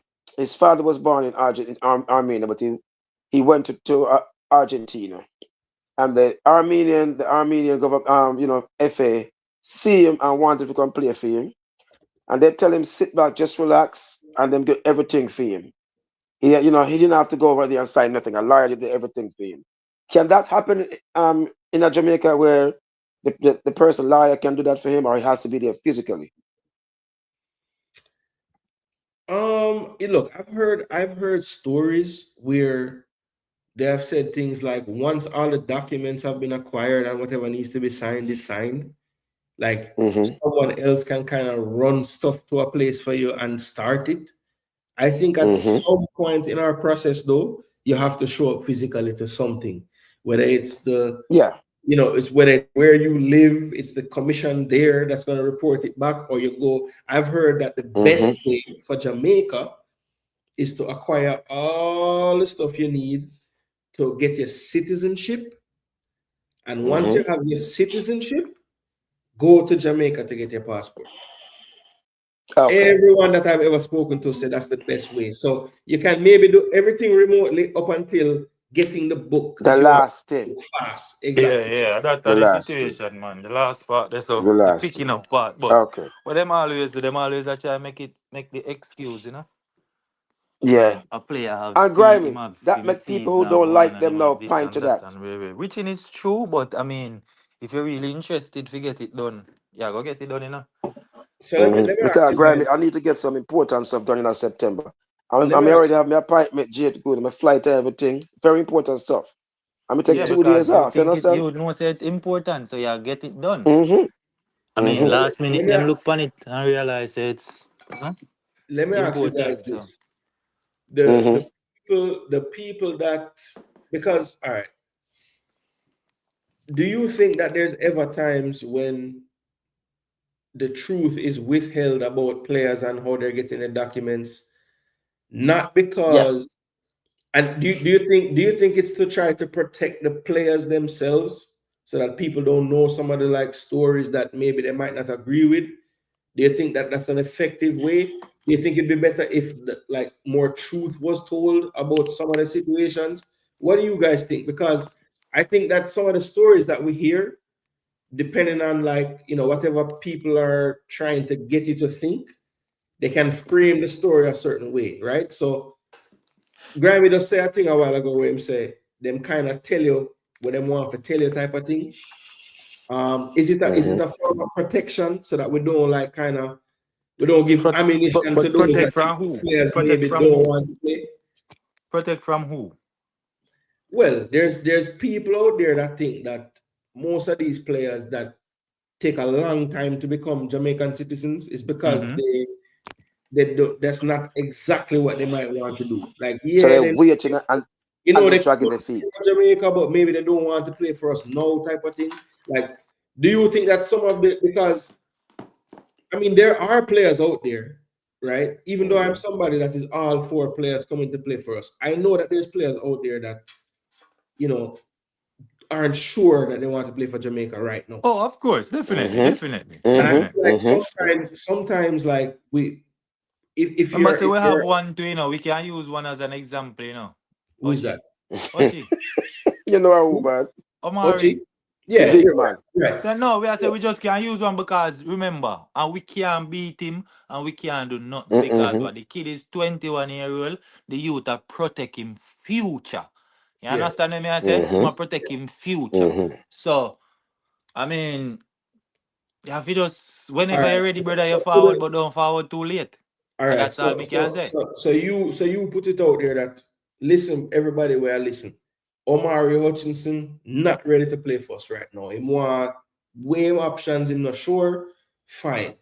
Yeah, Do you think that being that honest and open about it is better for someone that don't want somebody like Omari to play, or worse? for the Jamaican Yeah, are any just Jamaican fan that just no man, you don't have really see the member now. Remember, purpose. we Yeah, think as Jamaican fans, remember, we think illiterate. We're not gonna look at the situation, analyze the situation, we're gonna jump the gun. Make him go, England alone him a wait pan. Make him move. Lift up on them people, them rare. Idiot, but them now go look on the situation like, alright, you wanna know? Me coming to Jamaica now. How them a go look for me? What the surrounding a go look like when that the person thinks say me did I go play for England or me did I wait or you understand what I say? And again too, me feel like say after them secure certain contract, that's the time when them for make so yo, me I go play some international. Seal up the 4-year contract the first. So me look on it. You Yeah. understand what I say? Can yeah, If you get a yeah. Can 2-year I add some to contract, that me after you not tell us finish? if you run come to Jamaica. yeah, Resign it. So yeah, you know say it a go be bigger than the first 2 year where you get. So you see yeah, that after this so now, you know say you didn't in your pocket and your future look halfway through. So just make up the mind now if you either finish it. Come out, do an interview. Hey, me I wait for England in a sorry Jamaica or Jamaica, I'm coming. You understand what I say? Just yeah. get it out there and done. So in a way, sometime it good for be straightforward, but in our next way, you gonna be you gonna get beaten for Isaac talk Hayes the was truth. straightforward now. They beat him, I want to you, Isaac man. Hayes No, was so Eden straightforward. never tell Eden say the same thing to Eden say never something there. Yeah, but And he then said beat him. until they foot them drop off and he get beaten. I But think for, I think but for I think for some before you go, Jeremy, I don't want to miss this point here. yeah, man. I think for people like myself that I think try to not necessarily have a broad brush reasoning and will just kind of look at each situation in its own. I think that's why I love to get all the information, because I can hear the information and form an opinion from the information. As Grammy just said, there's going to be people, whether you get to them brawling or you try sugarcoat it, them probably going to feel the same way about the player them Same way. regardless. So I think it have a purpose for the people them that care to reason it objectively and look on the thing of this situation and say, okay, for this particular player, he would be in the side of I am going to beat him for him going with Jamaica. But for this particular player, I understand because him have these things going on and whatever. Me just want to get that out there. That I think it matters. Yeah. The mindset is how much of the information and how it will affect you when you hear it. Yes. And so just go, I wanna pick back on something you and Greg, but the question you asked us first, right? Now there's something that I know for a fact because I have some source that's close to it. It was a female. And we are the fans sometimes we split down the middle and what's the stuff. And the person wanted to, I'm not gonna say too much, because I don't want, and the conversation came up. Some people I said, no, I frustrated, she get frustrated. I couldn't wait no more and just left. While there was another report that I noticed someone close said, person was using us to get a call up for another nation, right? So by showing interest to us, the bigger nation will come calling. I don't want to say too much for giving away, you understand? By prolonging the system and the person actually play for our friendly, by prolonging it, right? You've already said too much to someone like me. That's why I say as you say too much. Maybe the people in the show that watch it won't know, but you can continue. Yes, but you don't have to say anything else about the person. You can don't say nothing more. And so there was a conversation came up, with some people who was close to people inside the federation. And I was like, we need to stop make certain people use people to better themselves and now have the interest will come to us. And I got pushback, said, no, the person got frustrated. Well, I got first-hand knowledge that, because there's people that I'm close to oversaw who give me some insight, right? But everybody have them own little source. You also mentioned about, there's another big player who get his stuff. And we have never seen that person come out on Instagram or anything and say, him want to come. We don't know. So we really don't know, right? So he left the fans for speculate. Like my friend, Real Baller, right? Say, listen. You know, once I've never seen that person go on Instagram and big up Jamaica and say that, that they want to come and play for us. It's just we are call a person and we don't know. And I do believe that some people use us to use as a springboard to get to the next level that other big countries come and call them. You understand me, Gooner? Without saying names. I do in a sense, but to be honest, Jeremy, I honestly don't feel like any footballer that really has the chance to play for any big nation. I don't think them just threatening another country with Jamaica calling them is enough. I think that player has to do enough in their career that without even having the threat of Jamaica, they would get the call. Now, I know but that person I'm talking about, that good enough scoring. I know there's some instances in the past with some players that get a 1 few cap and then they don't get called again. Looks very suspicious, and it looks like it's because Jamaica.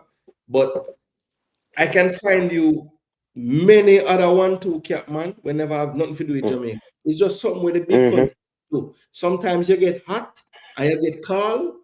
Let me just go for ask you in Germany, say, if a player, like when you said earlier on about hiding, keeping some stuff on the low, right? About a player. Like say we are looking for a player and instead of we come out and say we are like even the Mason situation, right? Coming out and saying him I go play for we and him this and him that and him have him passport and him have him citizenship, him just not have the passport or whatever the case is. Do you think that can make a next country come for a player if the player feel like say, or if the country feel like say the player go get away from them? You think say? Yes. Sometimes they never want you, then you understand, they just want to capture you. That's why I say, do you think of that? Just capture you and just that's it? If you don't make no country, the next country we can play for get you? I don't think so. Well, me just feel like say, brother, if it, me just feel like say, if you can play for Jamaica, you can play for England. First and foremost, right? If England, for example, loses a player to Jamaica, what are the chances that Jamaica go even play England? That's what I'm saying. So It's is not it good that he's really doing like this. they're really stopping a direct A competitor? direct yeah. You see No, me? not. So they wanted to use the fucking player. That's how he got there. That's how we okay. Them add him because they see where they need him. I don't think them stopping Jamaica. No, if we were France, then I would say yes. They're doing it because they don't want to play for France. But we're talking about Yeah, I Jamaica. wouldn't. I'm not saying that the countries, right? I'm saying that No, the that's right. No, me players kind of use shut down us. the argument Yeah, because them always yeah. a say it. So me want ask on Mm. a show so And the people them in I the would comment if I was a section player to Grimy. also can give them take Yeah, in the comment section for say you understand me. I say what them feel about it or yeah, if it can. You see me? So that's why I'm kind of yeah. bring Yeah, it up. me personally, I don't think it holds as much weight as Wait. we think.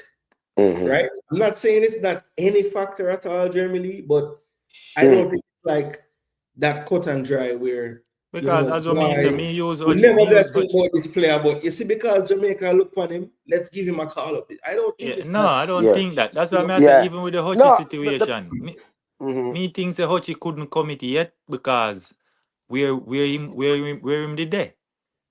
No, I But you think know what, You Grimy? understand me? I say, and him he can't, has him not have nowhere go but Jamaica. 'Cause him can't go nowhere close Yeah, to England.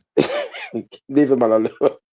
No, me no, it just I gave him a pass. to be honest, if Grammy, I don't think you're really looking at it if you're saying that, because when you look at the players that go on to England, right? Typically, you have to go through the U21, right? You have to play that U21 Euro most of the yeah, time, yeah. right? He has been involved Was in he a that standout? and yes, he was one of the four best players in the Yeah, world. he was. So his trajectory, right? The fact that he's kind of gotten to Premier League and kind of gone down, and then you saw at Nottingham Forest this year was the longest stretch of game you see him playing at this level. Yeah. So Hmm. don't feel no way. Nottingham Forest still. Them get a new manager. The new manager come. It look like him still is a starter for him. Yeah. So let's see if him start out the season good Hmm. next year. First, look at nations. Hmm. You never But that's know. why may I say that well, But you yeah, know, that again too, but but again. Grimy, No, go it's ahead, a go ahead, long go shot, ahead. because a No, lot that's of why may I all of say Yeah, them it because him have to go keep But up that they and him yeah, have to go keep up that the standard and the level the way him yeah. get picked from England to remember him perform and Hmm. him get picked by Yeah. England. Him have to go maintain And the he be young. standard Yeah, that he's we still young. always in at the England squad. Yeah. But Grimy and Gooner, the reason why me nah burn him, I'm not mad with No man, him, we don't bash him. We is just I talk about don't him know what situation. happened to him when he was out here. I heard rumors that his treatment was, there's something, so I don't know, and I will never get on him. Him young, man, maybe him come out here and something to right, I and him say, fans you know them what, I'm brother. gonna rethink my future. I fans them brother. Eh? I yes, fans it's them. But no, besides yes, Sarah, just so I want, people have them life ahead of them, and if them come and change their mind, it's up to them. Because you can change your mind too. Yeah man. Can't beat a man for that. Only thing I am saying is that the federation supposed to know, say, all right, this person 3 years now, so them I get them passport, and no, they can't come get it. You know what? Let's just move on. You get me going on? Let's just move on. look, 3 years. I think the only reason why we feel that way is because we're all bloody detectives in our own right. So we Yeah, can't and a search. we can't go 2 minutes without asking the person that you think might know what's going Yeah, on. what's We going kind of on? do it to Mm-hmm, ourselves in a way. Yeah, of course. But at the mm-hmm, same time, mm-hmm. maybe if it was just a little bit more like honest from all the Yeah. parties, like the players, the admin, the people them behind the scenes helping out. If everybody was just a little more honest, I feel like we'd have a more Mm-hmm, realistic expectation. Because mm-hmm, some people have in them brain, once you hear, oh, we're going after this player, them start them process. Even though mm-hmm, we've been through it 1,000 times, the whole of we still vex when the next window come around and it's only one man we see. I always telling you, if them telling you 10, look for 3. If them mm-hmm. Yeah, telling you 4, look for 1. yeah. That's just how it's You know always. what? Cut in two. Yeah, cut in You two. s- Divide Some and then people you divide are by so one. right. Guna, do you remember the last squad that Al Yeah, Grimson me picked, just see I right? go The last highlight the squad comment there. was when Leon Bailey, remember when he picked Leon Bailey and Leon Bailey said false alarm that him not come, right? That one, we know we short. That was after they carried that game, and we know we short midfield. We know we need midfield badly. So everybody that expects a midfielder come, reinforcement come, right? And it was the same. There was probably one new person in. People say, oh, like 3 person that come. I get every day. That's why I'm a top list of people, you know. Nobody can send me nothing. I get this list of 6 person that come and name them come. This one, that one, Hutchinson, right? Hush. Louis Baker come, Hutchinson, this, that, we get list every day. But I learned before that to stop believe that crap. Guess what? I think one new player to come. One. I can't lend you my stance. I can't lend you my stance. Just wait until. Just me can't lend you my stance. My stance on it is when when them sing anthem and you see camera go across them face, you look in a squad right now. And they say you look as a me there. Real baller and Norman say we not believe nothing until we see the player them put up on them Instagram. We see them on the bench, as those says, dress up with their hand across their chest. Apart from that, we don't believe nothing. Also, Grimy too. You know, Grimy starts. I want all the detective them, because enough of them watch Jamaica football. All of you guys, this is homework. I want you to tell me the last time the Reggae Boyz name a squad and the team we go play the game them is actually the name them with them name. What them call? The last time a full squad was named and every single man when player was presented, the squad was presented, actually show up and play the game then. Boy, I can't tell that to the rest. I mean, that struggle till me week to find that. I think we've been looking at squad for a long time. 2000, probably about 2000. But I've struggled for a long time to find out when they probably don't get 2000. Because it take me years to find that. Even mad at them show, you know. I like to put things on the screen. But with a team, with Jamaica team, it don't make sense to pull up the squad with them call. You have to go build a next one. Yeah, because they're gonna have Adids and Japan. If I tell you no, all right, you see them 2 names here, them not really there. Just don't think about them. It's somebody else there. And that's you know what, but because even just that, Gooner, like I said this, updated 60 and when the squad come out when the squad come out, I'm say it, we say, look how much cancellation gonna be. And a man say, oh, what are you talking about? And you know, and the man say, what?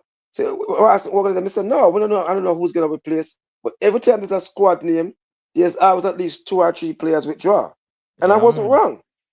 I wasn't wrong. Every campaign. I think a Norman step in and say, actually, man, attack. Every squad pick at least 3 or 4 people not come. You know? Yeah, man.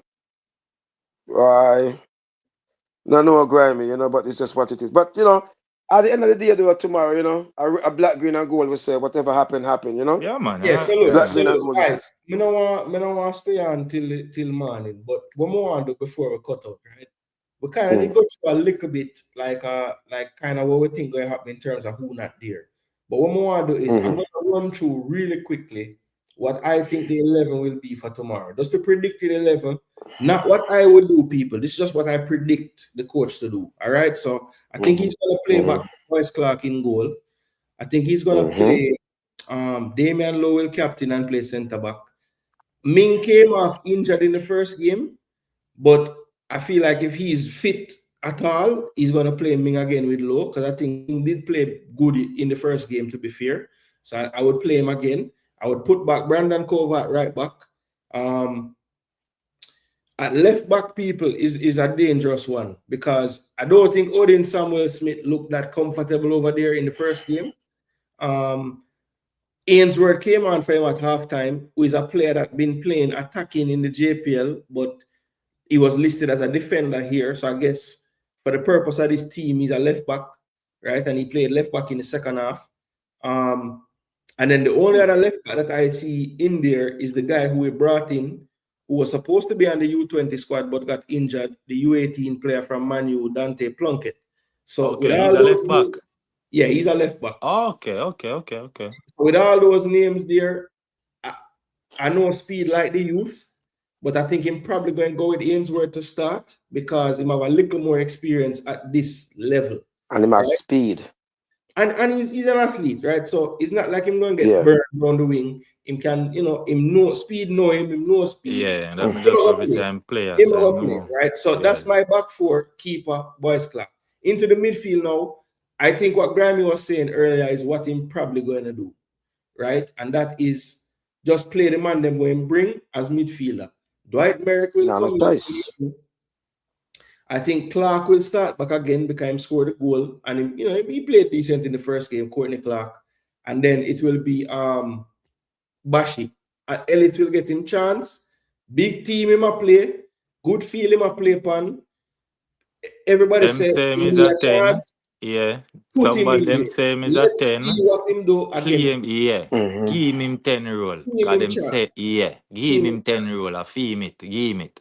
Give it. Let him create, find the space them in the pockets, through pass. Let me see that tomorrow. Yeah. Right?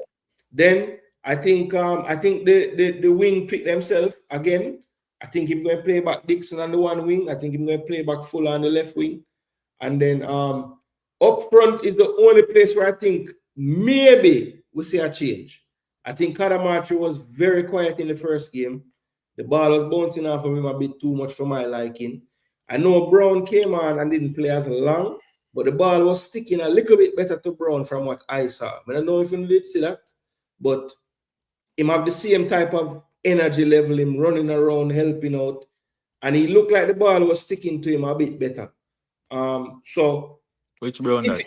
if him going to make a change, I don't think him going to do it because Kadamachi kind of have that experience at this level, just like I was saying with other players. But if him going to throw a curveball, I think it would be Brown starting over Kadamachi. But I think him still going to start Kadamachi. Okay. What about the wing now? What about on the right wing? Did you adjust the right Yeah, wing? man. Kyle Yeah, I think it's Dixon going to be and Dixon and Fuller again, Fuller, just like as the first usual. game. Again. I think. All right. Go ahead, Grimy. No, man. I the same thing as I Gooner just gave the squad. That's why I just the So I think there's gonna be midfield. two The two. changes, and there's gonna be. I think he's gonna start with Well, Ainsworth, as you say. remember, there has to be two. So you can start there. Who would you bring in for Yeah. Hayes? Who would you bring in for Hall? So maybe I'll address that in a second. I don't think Calming is gonna start Okay. because of the fact that he was injured, right? Maybe Okay. play him in the second half, or maybe don't play him because he was injured. But who is gonna play who is there to play over him? Well, when he came off, he brought on Leng. Is he going to start Leng? Leng is Probably he's gonna also one start of Len. his player again. When he's player, he's gonna start Len. Because if I Okay. was the coach of Calming, I would not want him starting when he just come out, when he just limp off injury, right? He'd probably start Len, right? Now, as you said Yeah. now, Left side with him as you on. Yeah. mentioned, Tyrese Hall, right? And Hayden. That's the belly gone. That's the belly gone. He has to play Bashi. He has no chance but to play Bashi, right? Yeah, Bashi have to play for Hall. I don't see how him go any other direction there. Now the He has to play. conversation might have a little thing, but to me, Yeah. Bashi will play for Hall. That's what me see. Yes. Yes. And the other player now that you said was Merritt. Yeah, Dwight Merrick. Yeah, I don't think there's nobody else. I think it's those two. The only change I would personally make. The only other option I see is you take Cover out of right back and play him at 6, or you take Delano Splat who added in before the first game and you put him at 6. Those are the only two options I see. Yeah, because he's a box and you're right. That's the only option. The only thing that I would do though, I would not start Kyle Dixon. Okay. Right. Against the Nigerian, it's gonna be, to me, you can see it's an experience. And the Nigerians to me are more fast and tricky. And yes, he's fast, but his decision making is poor. Well, the only issue I see, not to cut you, but the only issue I see with that is, like many Jamaican squads, this is another unbalanced one. And while we normally have 75 wingers and 2 forwards, this time we have 75 strikers and 2 wingers. Yes. I think he's going to convert somebody into a wing forward, right? Okay, Not sure who it is. The likes of Nick Simmons, Dejan Brown. I was gonna go for Nick Simmons. He has to play Nick Simmons, right? Yeah. Also, the ball was not coming to Kadamachi. He was not getting feed. He was not getting service. So I think he's gonna look at that and see how effective. Yes, he scored at the end and he was going around, but this is a Nigerian team who's gonna play higher up the pitch, better ball handlers. They're strong, physical, and fast, just like us. So I think it probably look at it, but who He was all knows? right. Probably still start Time Dixon.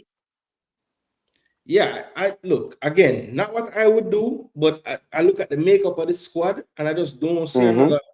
I wouldn't go out of my way to not play Dixon to play someone out of position for Dixon. You understand? Yeah, To me, understand. it Remember don't said make that sense. one of the thing what we always do to again, as And, Jamaican and that fans always kill again, us. right? We Always we kill we, we us. always are complain and I say we have play the players them out of position. Out of position. So it's Yeah. simple now wherein we have a natural 10 in the team and Put him it's in the it. only 10 in the team. Mhm. So what we are gonna do? We are complaining say we always use a makeshift team. So what we are gonna It's do? true. Use the right team now. You have the 10, so put him in Conversation. the 10. You can't sit down with him and go over tape with him and Kyle show him Dixon what he did was that doing again as wrong. the right winger. Leave him on the right Mhm. wing because he's a right winger. Don't try if you Yeah, take no, a forward. If you the try 10 is play a not the wing problem, no forward. grimy. You Is understand? the A 10 striker not for play getting the a wing forward. service? That's the problem. No, Service the not getting to the service. 10. All But right. Guna, Remember, the service would have come from more. So you gonna get service from the wing, yes. Which in some of hmm the time, Kyle Dixon still square the ball in on him, still do him little things. So just leave him for do. But we can get more from say the 10 or say the 8. The eight, yeah. You Because understand? Get hmm more generally, from I get more. while I agree somewhat that Bailey wasn't getting much, right? I think he got more than enough to do more. I think he himself was losing the ball. The ball wasn't in a sticking few to him like it occasions, should. yes. Like his first touch wasn't good enough. It wasn't sharp enough. He never looked hmm sharp. He never looked sharp. He He, looked like he, a player he that look hasn't rusty. played for a He look while, rusty. which is what it is. He hasn't played for a while. I mean, he just hasn't He played look that much. Yo, rusty. Hall is out. Jamaican family vibes. Yeah, I was He about look to get Hall to rusty. the out. question. So, who is out overall? So, from the squad, Jamaican Family Vibes, Dexter Lembekisa, Ronaldo Webster, and Joel Latibo there never were there. Tyrese Hall and Hayden played the first game, but they will not be with the squad second game. So, I think that's all the names that you would have seen in that list that did not turn up. I think that's all of Yeah. them, if I'm not mistaken. And I tell Um, you, say Ming Limpa hurt in the first game. and Ming did come off hurt in the first game, but in the trainings that I saw, he didn't look to be not training. So I He don't was know training, what that yeah. means. Okay. I don't know what that means. Him did that play Okay. a squad game, squad match. So it's Yeah, it it looked like more it than looked like yeah, he's fit I'm enough to ready. be selected. But you Yeah. guys make a good point. I mean, either way, is speed boy them. It's just that Leng is now in boy in him team. No, No, yeah, and then yeah, look at it again too. You have Leng and Ainsworth wearing left centre back and a left back. So them yeah. already have a So cohesive little what thing was already wearing them can help each other. When Ainsworth go forward, Leng just step cross and you understand what I say? the interesting thing, Grammy, I noticed from the first game is Damian Lowe, who we know have one right foot. He was actually the one playing on the left side. Left centre back, yep. Yeah, because as the more experienced man, maybe them put that pressure upon him. But me kind of agree with you, Granny, where if I have two players who play club, I'm gonna play them side of each other, Mm-hmm. Of Mm-hmm. course. In this case, it's gonna be 3 because I if see Ainsworth that play. Messi with the England squad. And Ming is kind of like with them too. But Yeah, he, Yeah, that's I what I'm don't saying. think They it's a all play case together. where All three of them. actually, you know what's crazy? We don't talk about this, All we are talking about the team mixing and moving. No right back Kyle Ming did play one time for Jamaica. yeah. That's why So me if you ask if play Yes. him. Kyle Ming right back, move cover 6 man, you can do that Yeah, too. And you could have put yeah, him it over can there. play so too. It can So That never play could so have get happened too. too. with us talk about it. Yeah, That and could he have can happened play too. so also. But true with the same cover did play Yeah, good as an Could Guna. play Oh, you good remember that, anyway inverted. you Guna? want Forgot about play. Yeah, all you that, you never know. really want to move Forgot him. You about don't all want that, you him know. probably do the same thing again. But now we Yeah, man. find a way for speed put Harlem boy them in a back Uh, line. yeah, with them don't have a cohesive liquor already. Because them You play together understand? Cavalier, Yeah, I mean, I cut you. Me I go swing your argument like a bit. And that's why that me see in a England squad, when everybody a cuss and say, re. That me see in a England squad, 2 and 3 player from the same team.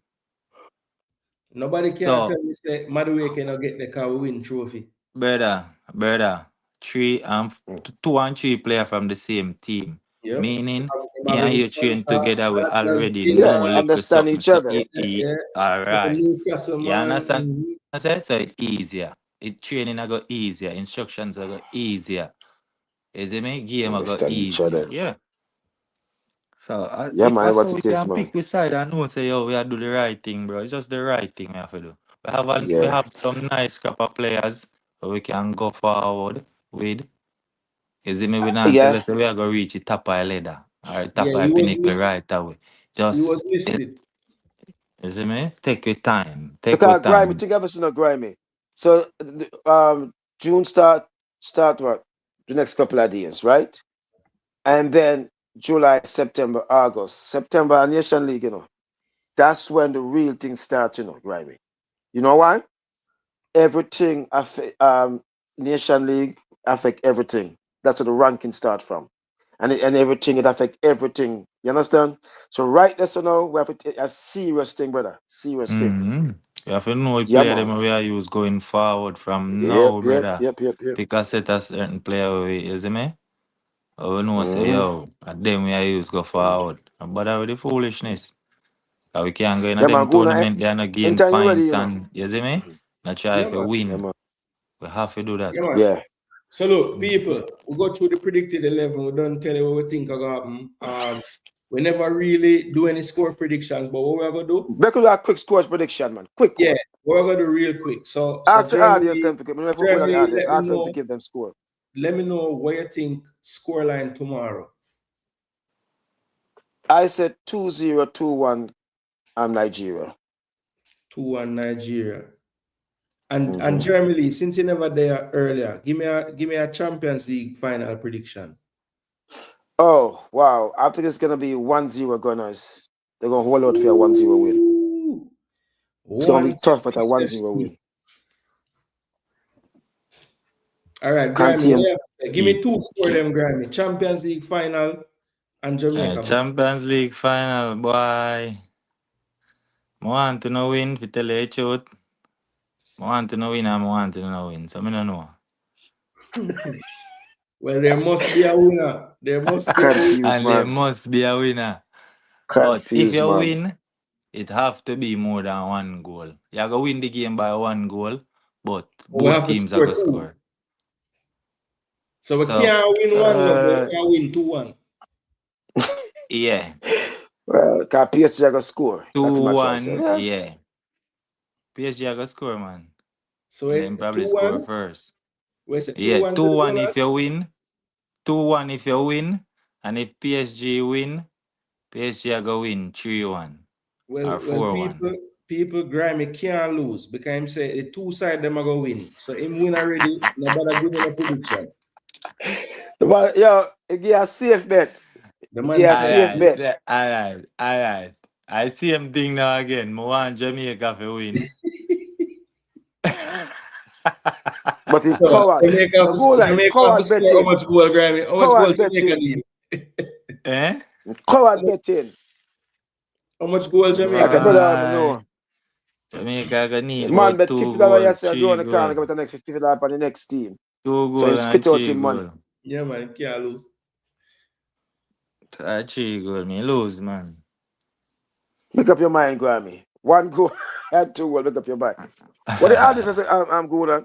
Anybody in the audience predict? That's so neutral for them game, Jamaican Family Vibe said 3-2. I'm assuming that is to Jamaica, because Jamaica in name name. So, but let me know if you mean 3-2 Nigeria or 3-2 Jamaica. So much goal we have.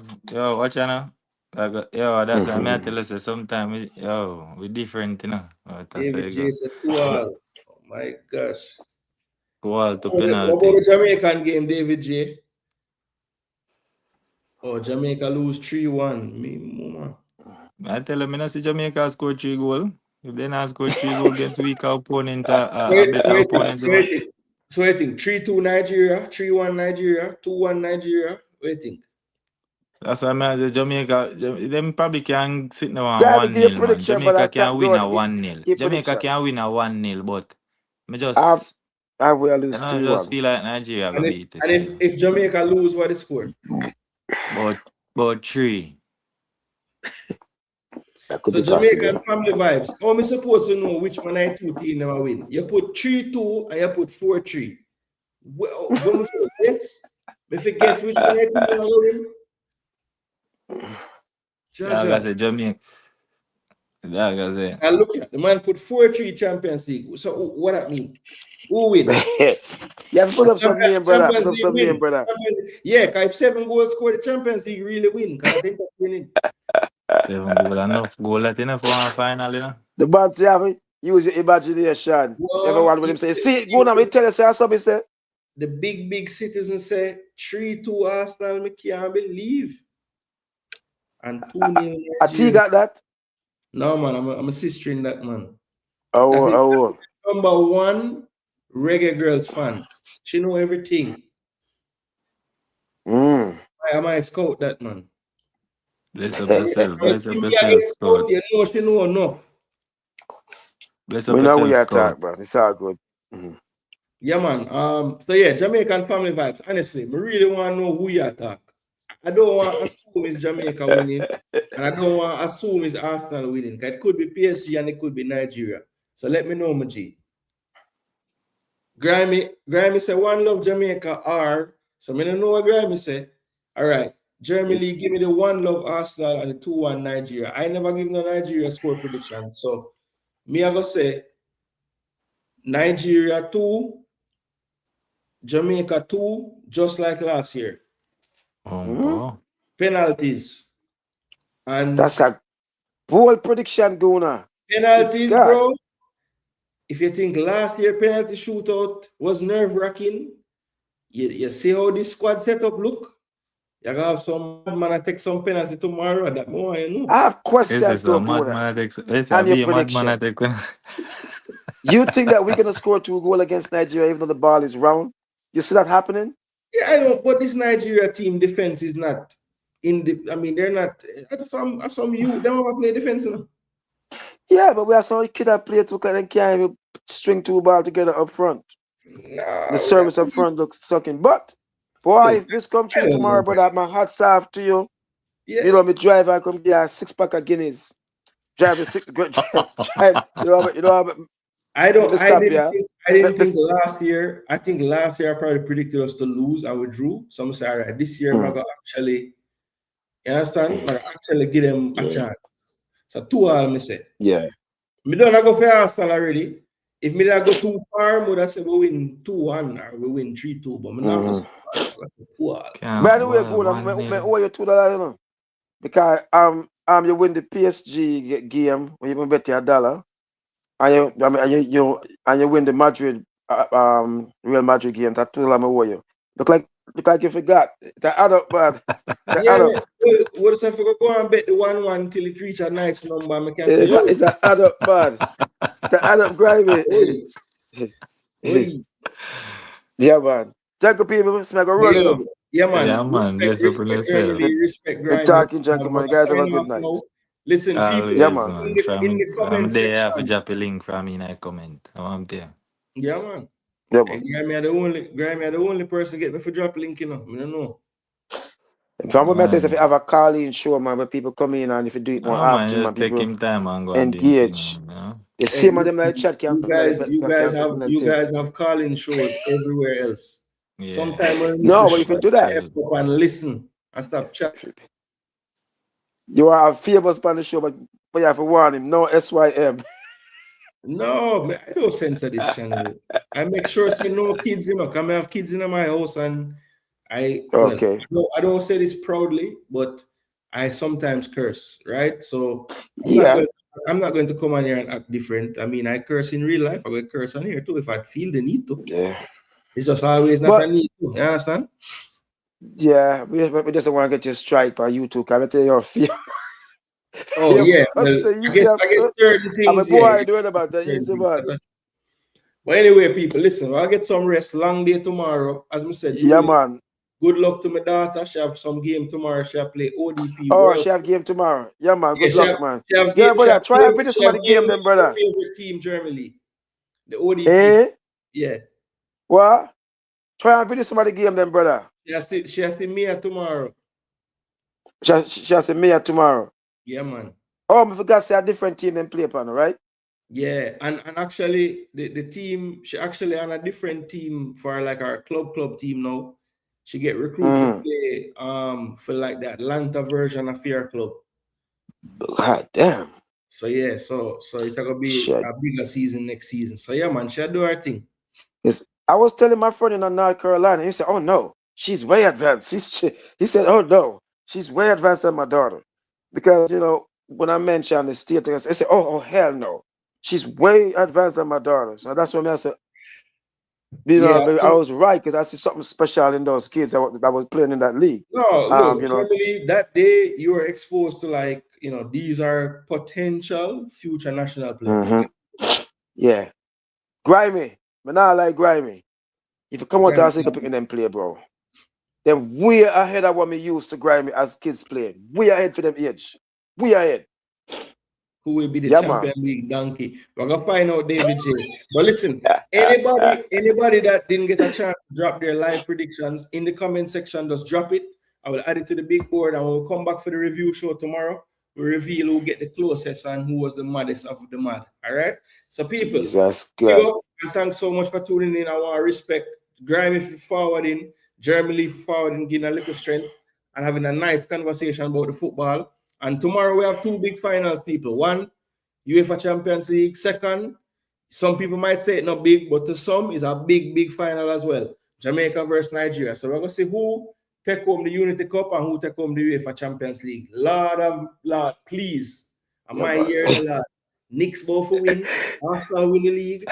What are we doing? Hey, if Arsenal win this Champions League, you see, all you haters are going to run away. Big up on yourselves. Thanks so much for tuning in. Big up, man. All right, brother. Big up yourself. TV, and we're out of here, people.